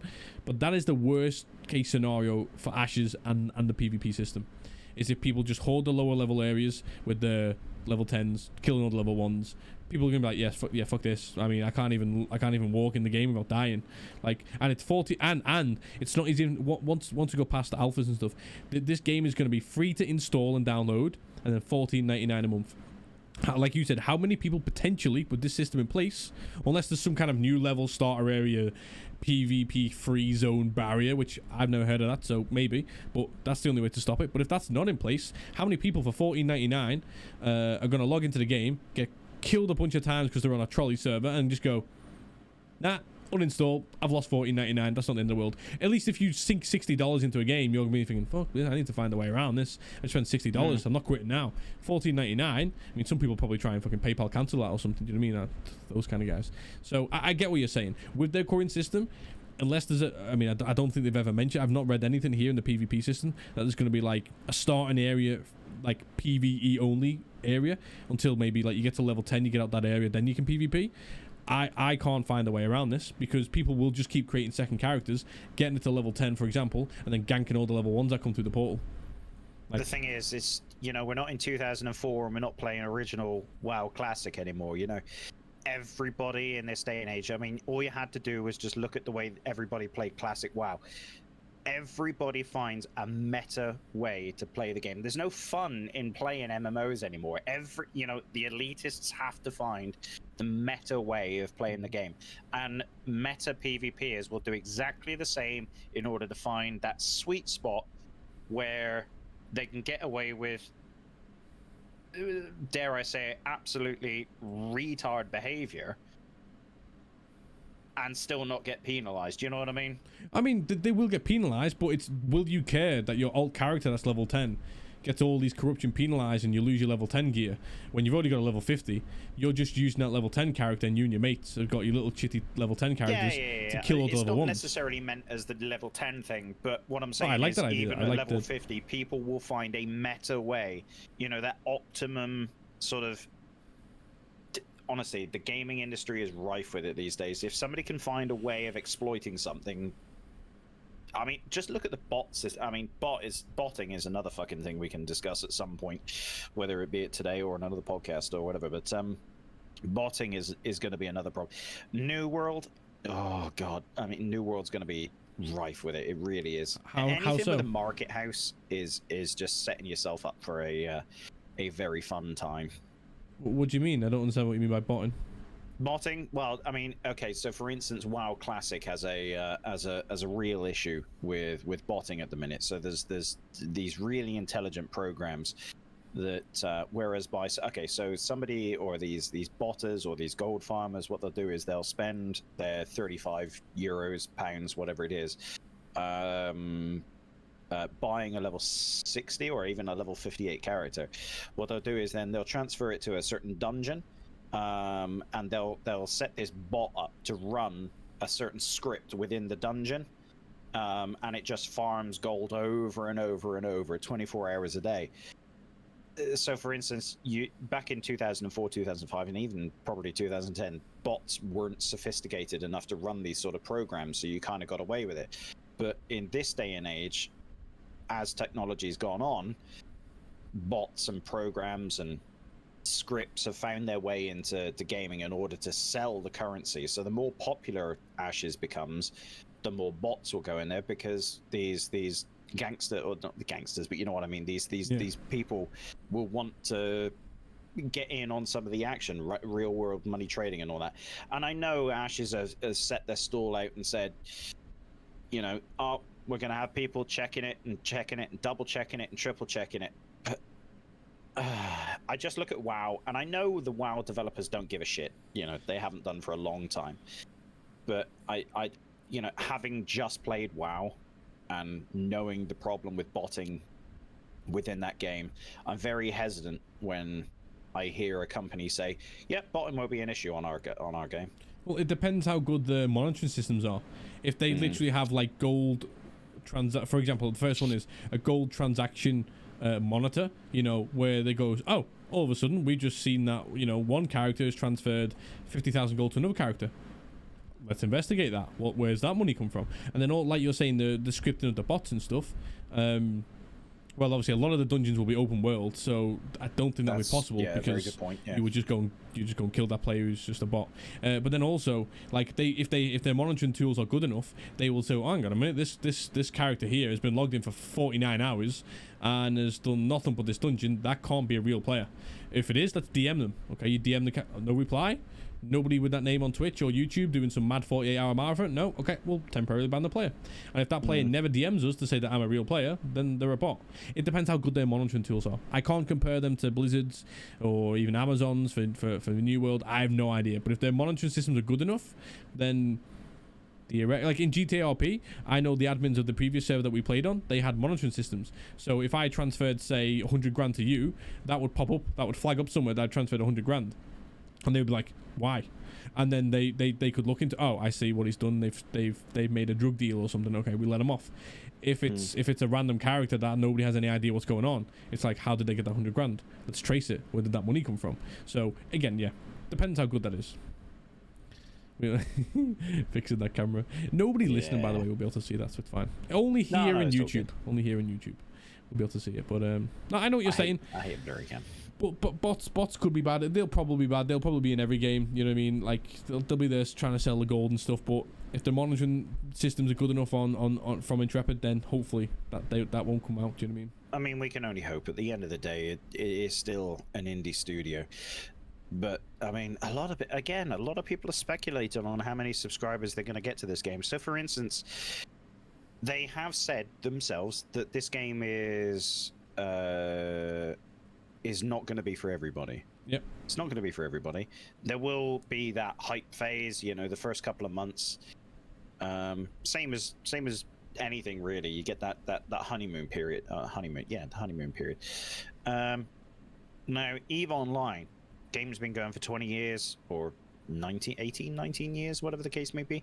That has a concurrent average of about 50,000. Okay. But it is still going strong, and it's got a money store and this, that, and everything else. It's still going strong. How many years is it going to take, you know?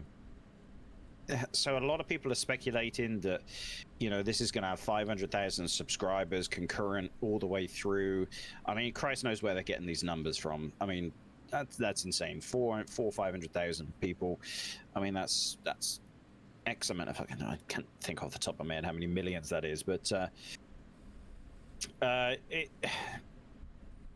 just don't see those sort of numbers. I think realistically, if they could set up a system whereas they really honed in on the core, I don't know, 40, 50, 60, 70, even 100,000 people, I think, and then, you know, use the monetary system in terms of the cosmetics. I mean, I still wonder how long it's going to take for them to get their money back. I really do. I just don't know what to expect with this game. You know, I don't know whether it's going to be that sort of niche game. Because, I mean, WildStar, I never played it, but, you know, it had that hardcore dedicated bunch of fans, but it still ended up going under because they just didn't find a suitable way of monetizing it. You know, I know WildStar isn't quite the same sort of money level that Intrepid is on, but I just, you know, surely the more investment you put into it, the more you kind of got to push to get something out of it, if you catch my drift. I don't know. You know, the best way I can picture this, because I have no idea like you, Roman Abramovich at Chelsea, right, in football. If anybody listening to soccer, if you're from America, Roman Abramovich, the Chelsea owner, Russian billionaire. How long has he owned that club for now? Since 2004. And Christ, yeah, mad, isn't it? I'm not saying Steven Sharif is a Roman Abramovich, or what I'm saying is if he has that mentality of he gets joy from it, and because Roman Abramovich doesn't make money on Chelsea, fucking no way does he personally make money. He's losing money. Now I'm not saying Steven will also just sit there and just lose his his life earnings year after year after year until it's all gone, but it's like I presume once he's got back what he's put in, so long as that game ticks along, makes enough money to still hire X amount of developers to keep the game running. Like heck, Lord of the Rings Online is still going. That has about 40 to 60,000 concurrent players, and that's free to play model, and there are ways to put money into the game. You can sub and stuff, but that is still, I mean, I can only imagine there's a handful of devs left in that game. It's changed studios so many times, which is really, really sad. But it all just depends. It depends on the attitude, or not the attitude. It depends on the attitude of Steven. Once he's got his money back, I don't know how much money he'll officially put into this game. I don't know how long it'll take him to get that money back, or if he ever will. 40 million that he's invested. Let's say 40 million then. I mean, all right, you know what? Let's just say 40 million. Let's get a calculator up right now, and then just let's have a rough workout. So, let's say you've got 500,000 players, yeah. So 500,000. Let's take you times that by 14.99. Again, I know these figures aren't going to be great because the problem there is, in each country it's going to be slightly different. There's also taxes. There's also whatever. Well, let's just say that as an example. That is about $7.5 million dollars. Let's say dollars, right? That's $7.5 million. That you're looking at like what times? Times 12. Times that by 6 is 44. Okay. That would take 5 or 6 months of 500,000 players, subscribers, for him to get his money back. If you want to, again, taxes, fees, whatever. That's no. Probably it's not. It doesn't necessarily work like that. So, for instance, I watched a YouTube video of this the other day.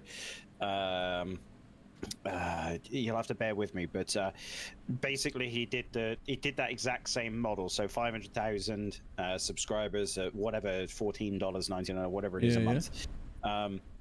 Times it by a year, and it worked out that the total gross income was somewhere in the region of 100 million, give or take. If you said 100 million, so which sounds exactly what I've worked out here. Yeah, makes 100 million. Yeah, but then what you got to do is you got to take up absolutely everything, and I think the way he worked it out is you take into consideration things like office space, wages, corporation tax, everything up into cleaning the studio, etc., server costs, Riot Game, is it Epic Games? I think Epic Games are the ones hosting this game. Really? So they take their 5% off that. So instantly you've made 100 million this year. But is it Epic Games or Riot Games, whoever it is, whoever the host company is, obviously I think they've got an agreement that the game's hosted on AWS. I think you mean the platform that you'll be able to download the game from itself. It won't be but they take a 5% cut. So yeah, I know what you're saying. So yeah, instantly that 100 million has gone. 5% off 100 million. It's already gone down. And it's just everything, and obviously I think this chap went into tax laws in California. He went into it, and it works out that the game only made, if you just take the 100 million and you take off all the bills, and he was being quite moderate with it, that the company itself would only actually make somewhere in the region of 10 to 15 million a year. And if that bloke's invested 40 million, but that's like anything though. Like, I mean, yeah. You look at Dragon's Den; it's the exact same. I'm merely just pointing out that your sort of calculation wasn't quite. No, but I mentioned that you just ignored that. I went, and then you've got to add all the taxes and fees. And, sorry. I didn't go into that level of detail, but I was like, but that's how you can get 45 million back anyway. But yeah, anyway, so yeah, I do agree with what you're saying, but like, that's like all investors. Do you know what I mean? Like, how long did it take Roman Abramovich to win a trophy with Chelsea for him to be happy with the investment that he put in? How much like you get all these Dragon's Den, and they say I want whatever 100 grand for 10% of my business, blah blah blah, and then they go, well, hang on a minute, your projections is going to take me 6 years to get my money back. I'm not interested, whatever, right? So I know what you're saying. It's going to take like that amount of money, but it all depends on once the game's out, once he's got his money back, once Steven's got his personal money back, presuming it all just goes straight back to him. He might, whatever, we don't even know this shit, right? All we know is that if it's a successful game and it has enough monthly subscribers, presuming it stays monthly subscribers, how many games say that we're going to be a monthly subscription model only and then go free to play after a few months because it's shit? I'm not saying Ashes will be, I'm just saying so many MMOs have done that. Almost all MMOs have done that. Yeah, I mean, we don't know. We don't know. The problem with this game is it's so far away. It's easy to make a presumption on New World because it's so close, and we've played this almost the finished article. But for Ashes, bro, we just don't even know. Like, we could be playing this game in 10 years' time, going, hey, remember when we thought this might just, you never know, might just not make it. We might be in 2 years' time, or sorry, a couple months after release, going, not the game we thought. But we don't know. Like, we can only. I've said this on a couple of podcasts that I've been in. We can only presume and guess from the information that we've got so far. And the information that we've got so far is Steven seems like, you know, a decent guy who is living his dream in the sense that, like, what would we all do right now if we want, okay, we don't know how he got his money, but how would we get money? So we'd have to win the lottery, right, to get this kind of money that he's got, right? What would we do? We'd probably buy, we like football, so we'd probably buy our local football team. Funny enough, actually, I was waiting for you to ask, and I was saying, right, I'm off to Plymouth Argyle. Exactly. But then after that, you're also loving gaming, which is obviously what he loves. So you'd probably invest in what you think is your perfect game. You know, everybody's perfect game in their own mind is completely different, and that's what he's doing. Yeah. So from what I can see is he seems to want enjoyment back. I've not seen anything from him, which is where he seems to be sweating on the money factor. I've never seen him. He's actively telling people not to buy into the alpha. We don't need your money. Just come back when the game's ready. Blah blah blah. These aren't the things that you could say it's reverse psychology, but I don't think it is. This is not the kind of things that somebody who's sweating on getting his money back would say. This is somebody who has spared clearly disposable income to put into this game. What he's worth, I don't know. What money he's got in the bank, I don't know. I don't really care. Where he got his money from, I don't really care. I don't care, right? Yeah. You know, he seems like a kind of guy who has this dream, has this ambition, wants to bring out this game, and so long as he has enjoyment out of this game once it's out and released, I can only imagine he'll keep funding it, or profits will keep going back into the game, you know, to hire maybe even better people to create the game, more content, more expansions, better, whatever, right? I can only imagine, but I don't know, bro. After a year, he'll be like, meh, that was fun, see you in a bit. But I can't picture that. God, I hope that's not the fucking guy. I really do. I know, I can't picture that. Could you imagine? Oh, Jesus. Well, all this effort, I mean, I can't imagine that to ever happen, but from what we know, shut up, Nick. I see him in the chat, right? From what we know, the guy seems really, really enthusiastic about trying to give us the best game we can. And now, I don't know if you noticed today, if you watched it all today, he's now using more language where he's gone from, he's creating his and Intrepid's perfect game. He's now actually saying we're trying to create your perfect game. Oh, really? He's using this language a lot more. I don't know if anybody else has picked up on this recently, but in more of his interviews, he's now saying, you know, we're taking your feedback. He's always said that, we're taking your feedback, but like today he mentioned, like you said, with the combat system, they had combat system A, they changed it to combat system B because so many people commented on it. Now people are saying they actually probably want to go a little bit more back towards combat system A. Go on. Can I just interrupt and say that is a fucking fantastic. Honest to Christ, I can't wait to try Ashes when that combat system comes back out. It's so much better. Now, me personally, I'm a tab guy. I love tab combat. You're an action guy. We've discussed this many a time. But yeah, to have a tab combat system with that free-flowing sort of combat system that we saw in that development update today. Oh, please, can we please?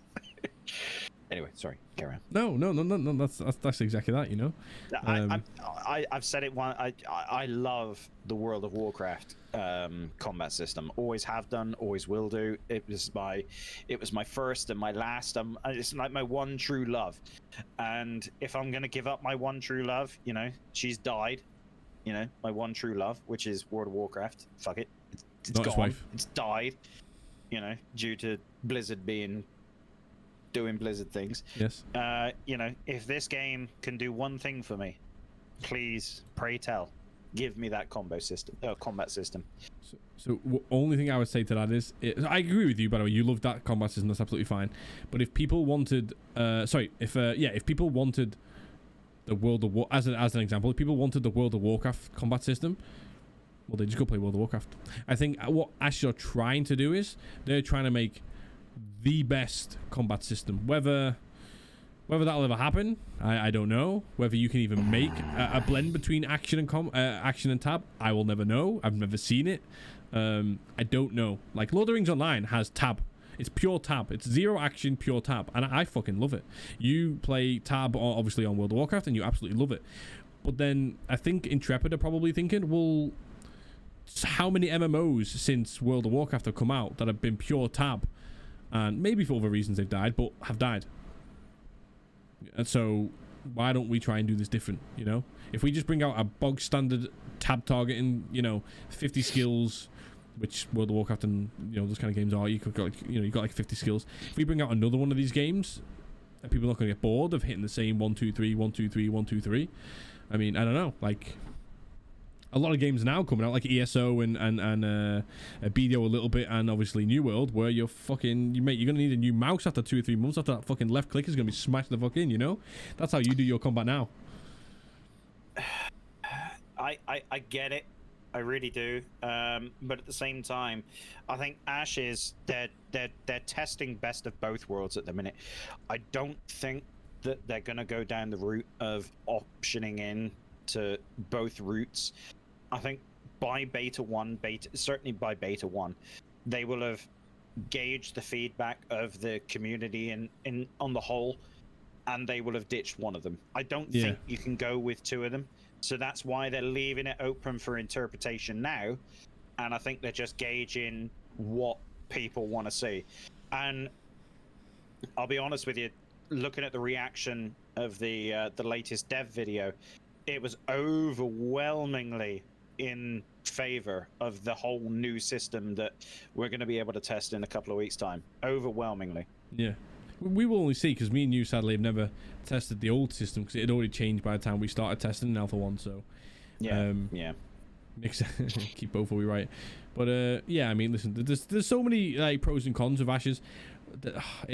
It's not its fault, but the biggest thing I hate is the fact that we have to wait 2 years, probably.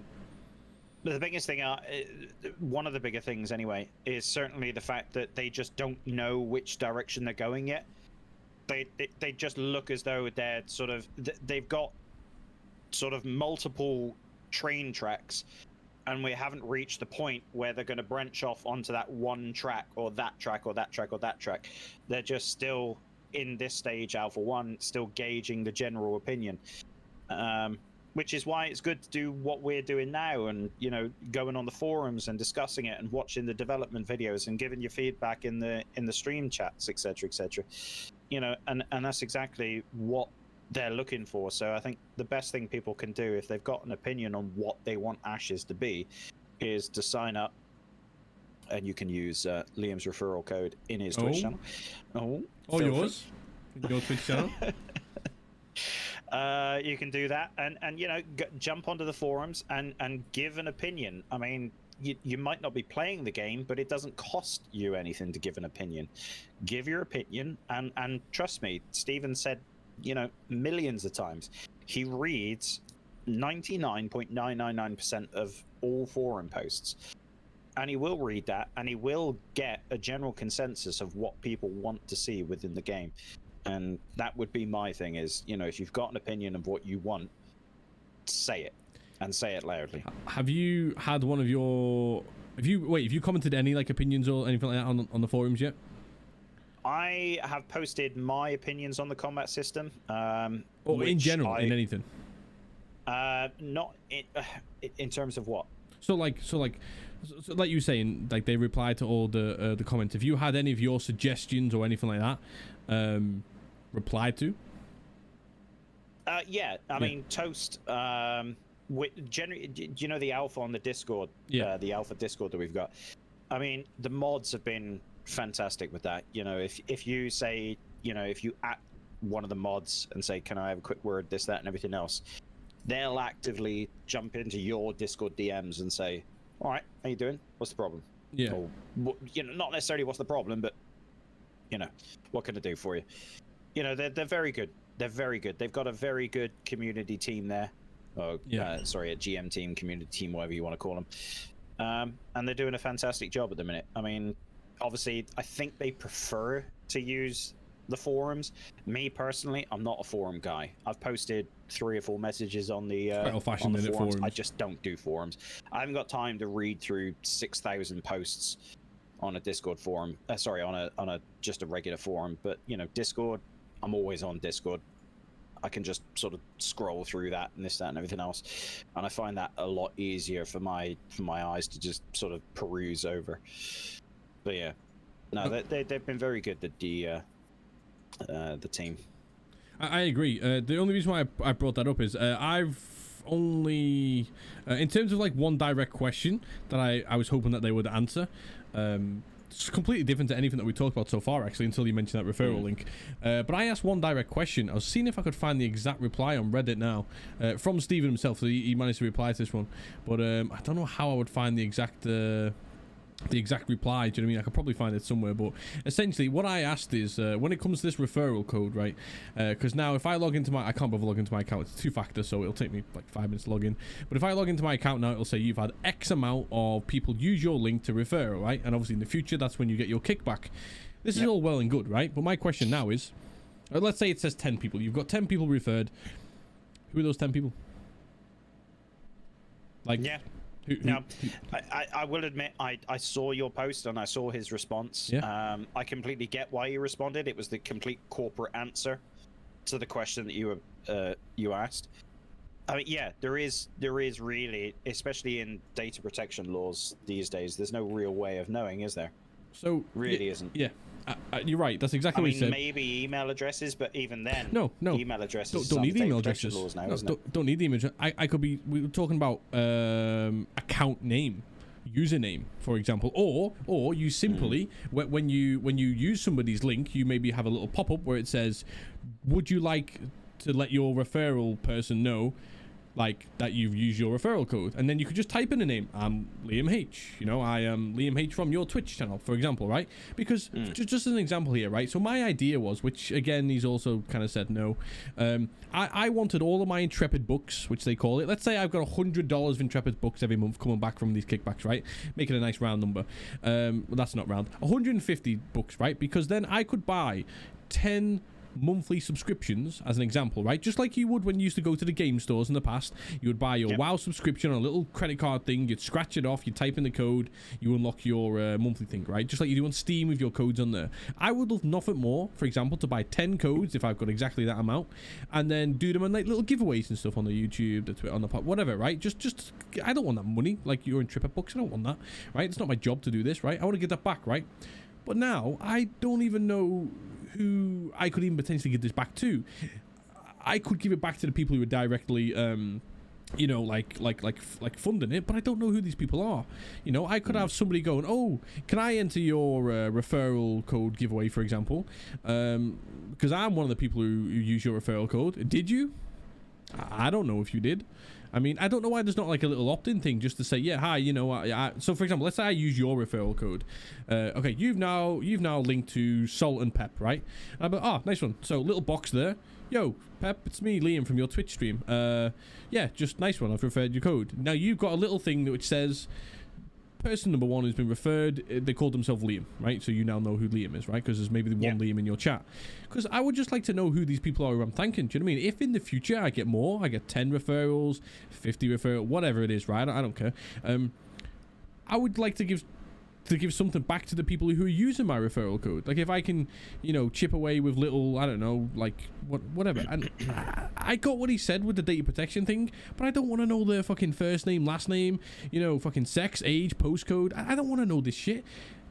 Like a little username or something, just so I know who I'm thanking. That's all I was asking. So I wanted to follow him up on that one, which was no, sorry, I did follow him up on that one, and obviously didn't come back on that one, but yeah, I don't know, like, and also where he says you won't be able to, with your Intrepid book, sorry, you'll be able to buy your own subscription, but you won't be able to buy other subscriptions. So again, you go to a game store like any day in the, I know it's the past, but you go to a game store, you buy your little credit card, you could buy 10 of those, or you go to Steam and you buy £10 vouchers, you do your giveaways on your stream.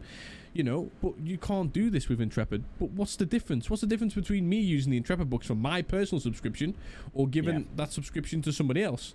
That's one more person playing the game. Or I don't pay for my own personal subscription for 10 months when I could get 10 different people playing this game for the first time because it's free box fee. So I don't get that idea. I would love to speak to him one-on-one about that one, because this is a chance to, even the biggest streamers, you could have Asmongold, he could buy, you know, 5,000 one times monthly subscription fees. What is he going to subscribe to? Is he going to subscribe to a game for 50,000 months? Just Asmongold? Is that not a, is it a 5,000 months, sorry? Is that not a waste? Yeah. When he could get 5,000 people from his chat, a code, the money's the money. The money's going to somebody in the game anyway. It's not like Intrepid are losing money, unless they can tell me a way where they actually lose money if it gives it to a new player. But that then could be 5,000 players who then log into the game for the first time, and after 30 days they go, I'm going to continue playing this game. I think they've missed something there. With that one, I think he's missed something there, because that could be a really something to go for, isn't it? Yeah. Well, yeah. But yeah, so that was my one thing that I got to reply on. And well, I mean, by all means, pursue it. I mean, one thing I could probably suggest, I don't know whether they'll implement it within the game, but it's something we can suggest on here, and hopefully they go with it. You know, obviously, official content creators for the game. I mean, I've applied for it. I'm sure you have as well. But you know, they'll be giving away keys and this, that, and everything else. One thing actually I wanted to talk to you about is their official content creation program. It seems very, you have to do it our way or not at all. What do you mean? How do you mean? How so? Well, so we are looking for they're looking for content creators that I think are trying to push the game. So they got this content creator program for content creators that don't quite make the grade.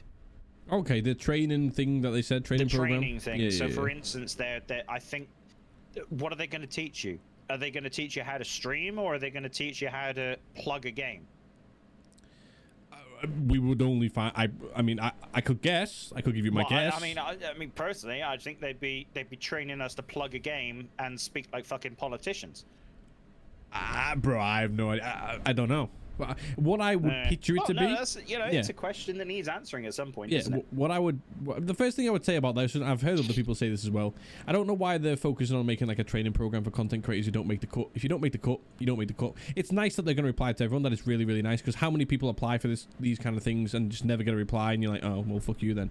So many people have that attitude when you don't even get a reply. If you get a nice little reply, hey, listen, you know, we can't add you because, you know, you've only got 300 YouTube subscribers. We're kind of looking for people with 5,000 or more, just as an example. Right, so that's fine, but in this trader program, again, nobody's in it, so I have no idea. I could only imagine they would give you the bog standard bullet point things like, yo, your videos are all right on YouTube, for example, right, but you only upload once every 3 weeks. We're looking for people who upload maybe once or twice a week. And then, you know, you little things like that. I don't know who's running this at Intrepid, this training program and stuff. I don't know why they're focusing on a training program, or whether this is just some like mini subdivision that they've got to help out all the content creators. I have no idea. Nobody's in it yet, so because they kicked everybody out of the original content creator program and then like rewiped it.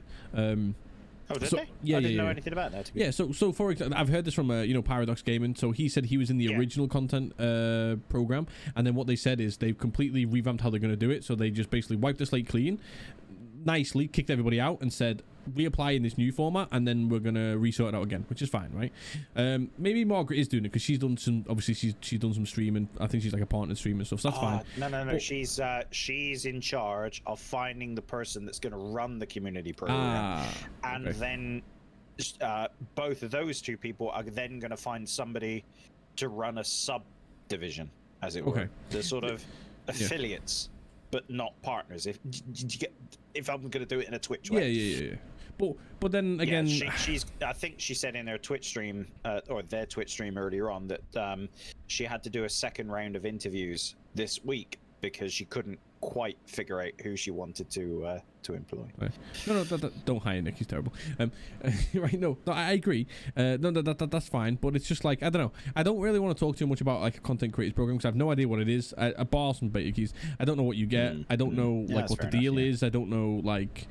You know, do you get highlighted every now and again? How does this work? I mean, I don't know. I have no idea. I did apply, but I was honest in mine, and I was like, listen, when it comes to creating Ash's content, it's something I want to do for the next couple of years, providing your game's not terrible, obviously, because if it's terrible, then nobody's going to play it, you know? Funny enough, actually, I put roughly the same, you know, I said, listen, I'm trying to give up the beer, but trust me, give me this, I'll quit the beer. I mean, listen, okay, some people probably would have put paragraphs and paragraphs on their entry form, and I was short and sweet. I was like, listen, you've got all my links, you can see if you like me or not, or whatever. That's absolutely fine, you know, if I'm your kind of content creator or not. But one thing I'm not is I'm not a shill. Okay, and there's other games that we know content creators are. Some of them are shills, where they, which is really harmful to a game, by the way. That's why most people nowadays who are shills, I think that's the right term, shills, don't do it anymore, because basically people like Asmongold is the best example. Asmongold absolutely loves WoW, but he will openly say, okay, X, Y, and Z needs fixing to make this game even better. A shill is somebody who loves WoW, as an example, but then goes, oh, no, it's absolutely fine. This game's beautiful. It's wonderful. It never needs changing at all. The devs are amazing. Everybody loves this game. Like, you know, nobody wants those people, because hopefully, I don't think they do, but hopefully Intrepid don't want those people. I think they just want to make sure that, you know, if you're going to be creating content, you're not, you know, probably effing and jeffing every 2 seconds. You're not dropping C-bombs, and you're not like some kind of wacky racist, you know, psycho murderer. But you know what I'm saying? Like, I presume that's what they're trying to sort out. But they're also trying to sort out the people who are going to make videos and content for a couple of days, a couple of weeks, and then get bored and never do it again. How many people do we know go, oh, I'm now a streamer? And you're like, oh, I'm one of them. Well, you turned into one of them, but you weren't originally. Yeah, you know what I mean? I wasn't back in the day. Yeah, but we know Funny so enough, many. Actually, I was looking for inspiration for it, because obviously, you know, this is my first ever podcast. I've never done anything like this, so I was looking on YouTube for sort of. I was watching Ash's YouTube videos just to sort of gain some pointers and something to talk about and this, that, everything else. And the one video I watched right before we started this, but I'm not going to mention his name, but it literally was 12 minutes of him saying, "This is the greatest thing ever." It was nothing wrong with the game. In an Alpha 1, you know, it was just, this is great, this is great, this is great, this is great.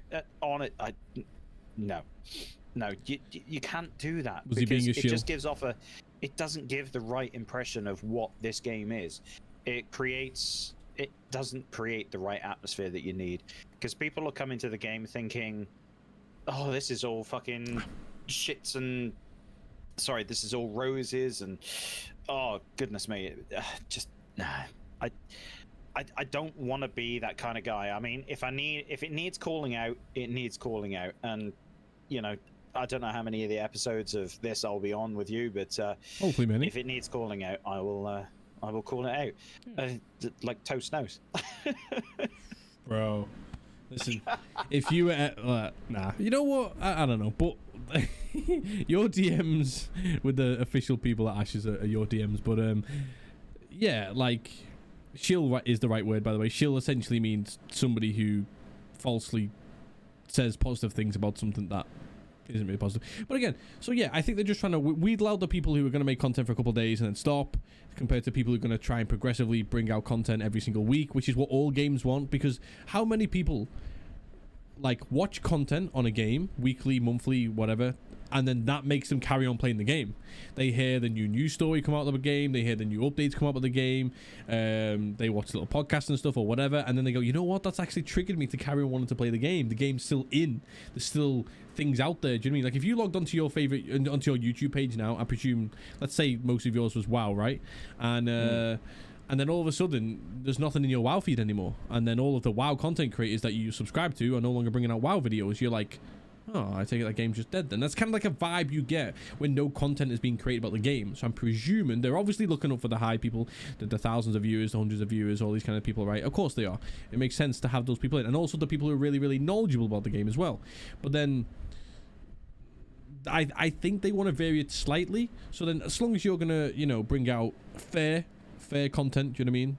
I think it's the best. Like I'll be honest, if you've seen any, you probably know, but if you've seen any of my YouTube videos when I've had to like give my opinions on the alpha when we weren't allowed to show any of it, I've been pretty honest. I've said things are pretty good, and I've said, yeah, this could do with being better in the future. Do you know what I mean?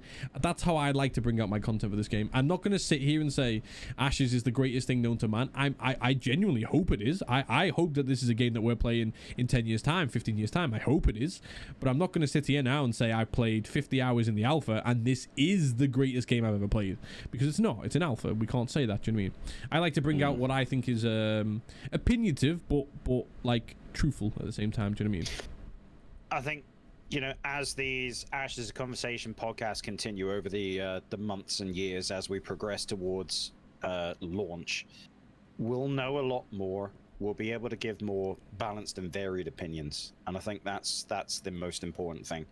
It's very difficult for people to take credibility from what we're saying now, because there's just so little within the game to really talk about, as it were. I mean, we've sat here for 2 hours today, not really talking about a huge amount of things in the game, but what hypothetically could happen within the game. And hopefully over the next sort of 18 months, 2 years, you know, we can have these conversations and we can discuss over the Alpha 1, Alpha 2, Beta 1, Beta 2, what we like, what we don't like.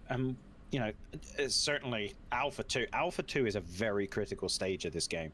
True. You know, it's gonna really make or break this game, because by Beta 1, you have, like Stephen Sharif said himself, you have to have those core things in. You have to have your combat system sorted. You have to either choose what you're doing this way or that way. There's no going back after the Alpha, I would say. I mean, you can do it, but you risk running a lot of problems, don't you? So I mean, you know, this is a very critical phase of the development of Ashes, and you know, I mean, thankfully, and you know, I haven't got a bad word to say about it. You know, the combat system they said they were working on, we saw a sort of 2 or 3 minute preview of it today. Thumbs up from me. Let's go. Let's test it in a couple of weeks' time, and again, we can come back to this and have another conversation in a couple of weeks and see. You know, we can give our feedback on it. Yeah. And then again, you know, 2 or 3 weeks time, they'll have another build and another few fixes and this, that, and everything. We discuss it again. This is the way this whole thing's going to go. And I hopefully, or I'm very, very hopeful that that they go in the right direction for me anyway. And that's well, this thing. So you can't please everybody, but hopefully they please me. That's all I'm going to say. True. And with this podcast, like I said, Pep, you're welcome on any time. And we even have a scene selection when we can have 3 people on as well. I think 3 is probably the maximum for like imagine have a 2-hour conversation with 5 different people at the same time. It'd be a bit awkward, wouldn't it? Do you know what I mean? I think 3 is doable. Do you know what I mean? So I've got a scene set up for when we have 3 people on. Do you know what I mean? But yeah, so essentially there's no like the only thing I'd say about the schedule of this podcast for anybody listening still at this 2 hours in, fair play, well done to you, is like there's no schedule. So like there might be a single week where I do 3 podcasts, 4 podcasts. There might be a time when I only do 1 a week. Do you know what I mean? It's no set time, because essentially I think if you schedule in podcasts, especially for a game that's not even out yet, for God's sake, if you schedule a podcast this day, this time, every single week, well, there'll probably be times when, well, what are you going to talk about? You've already talked about everything. So then it's kind of, I don't like, I like a nice chill podcast like me and Pep have had today, where we've just chilled, we've just ranted, we've said our piece and stuff, but we've had things to talk about. Do you know what I mean? If me and Pep did this podcast again tomorrow, for example, well, maybe we'd probably still find things to talk about, actually. But then if we did it again the next day, you'd be like, you know what I mean? So yeah, we'd be in there. But wow, that is toxic. But no, but Pep, listen, if you want, because obviously we're about midnight midnight, yeah, as we're recording this. You know what I mean? If you wanna call it a day, there, we can do more of these in the future. Do you know what I mean? Of course. I mean, it's I'm more than happy to do it. I think what you, or we're your best. It's your conversation at the end of the day. But you know, as and when new content, new patches release, that's when we're. That's when I'm keen. That's when I'm really invested in it, and that's when a lot of people, you know, and I'm just give me the game. Just let's go. You know, I mean, at the end of the day, New World is coming out now, so we're gonna test that. We're gonna play that, but all roads lead to Vera. True, they really do. But for anybody at the end of this podcast here, then obviously, and with Salt and Pep here, Salt NP3P. Obviously, if you're listening and you're not watching and you can't see his name on the check him out on Twitch. His new YouTube channel is coming out very, very soon. You can check him out on Twitter, stuff like that. If anybody else wants to join us on one of these podcasts, like I said, we can do 2-man podcast, woman podcast, whatever, a 3-man podcast. It is open to absolutely anybody, whether you're just a player, a viewer, somebody who works for the game. If it doesn't matter, as long as you have some kind of interest and just something you want to talk about, hit us up. Do you know what I mean? If you want to like informally just let me know when you want to join us on a podcast, hit me up on contact@ashesofconversation.com. That's an email address, obviously. Just hit me with a couple of links. The only requirement is please have a microphone where you don't sound like you're in a fucking, I don't know, what sounds really bad. I don't know, you're in like a storm every time you breathe. Do you know what I mean? Those kind of microphones. Please don't. That's the only. You don't even have to have a camera. Anybody can come on this podcast. You don't have to have a camera. We can put up your logo or whatever, right? Just please have a half decent microphone where you don't sound like that, right? Other than that, you can join us on this podcast. But Pep, episode number 2. I appreciate you joining me, man, and I'm sure. Not at all, sir. Not at all. Sure, we will do some more. There's Pep's links. Mine, we shouted them out earlier on. Twitch.tv/LiamH. YouTube is AOC, as in Ashes of Creation. AOCLiamH. And obviously, we have the website, which is just ashesofconversation.com. All the links are in there. You can literally listen to this, by the way. If you're watching on YouTube right now, or you're watching on Twitch, or you're listening on, say, Amazon or whatever, just go to their website, ashesofconversation.com. There's actually a link to literally every podcasting site app on the planet, pretty much. Nick is hitting me up. You can go, if you have somewhere else you prefer to listen to this to, hit me up on there. But always leave comments as well. If there's any way you can leave comments and reviews and all that kind of stuff, please hit us up. And again, if you want to join us, hit me up and we can get some more podcasts going. Appreciate that, Pep. And that is the end of episode 2. Not at all.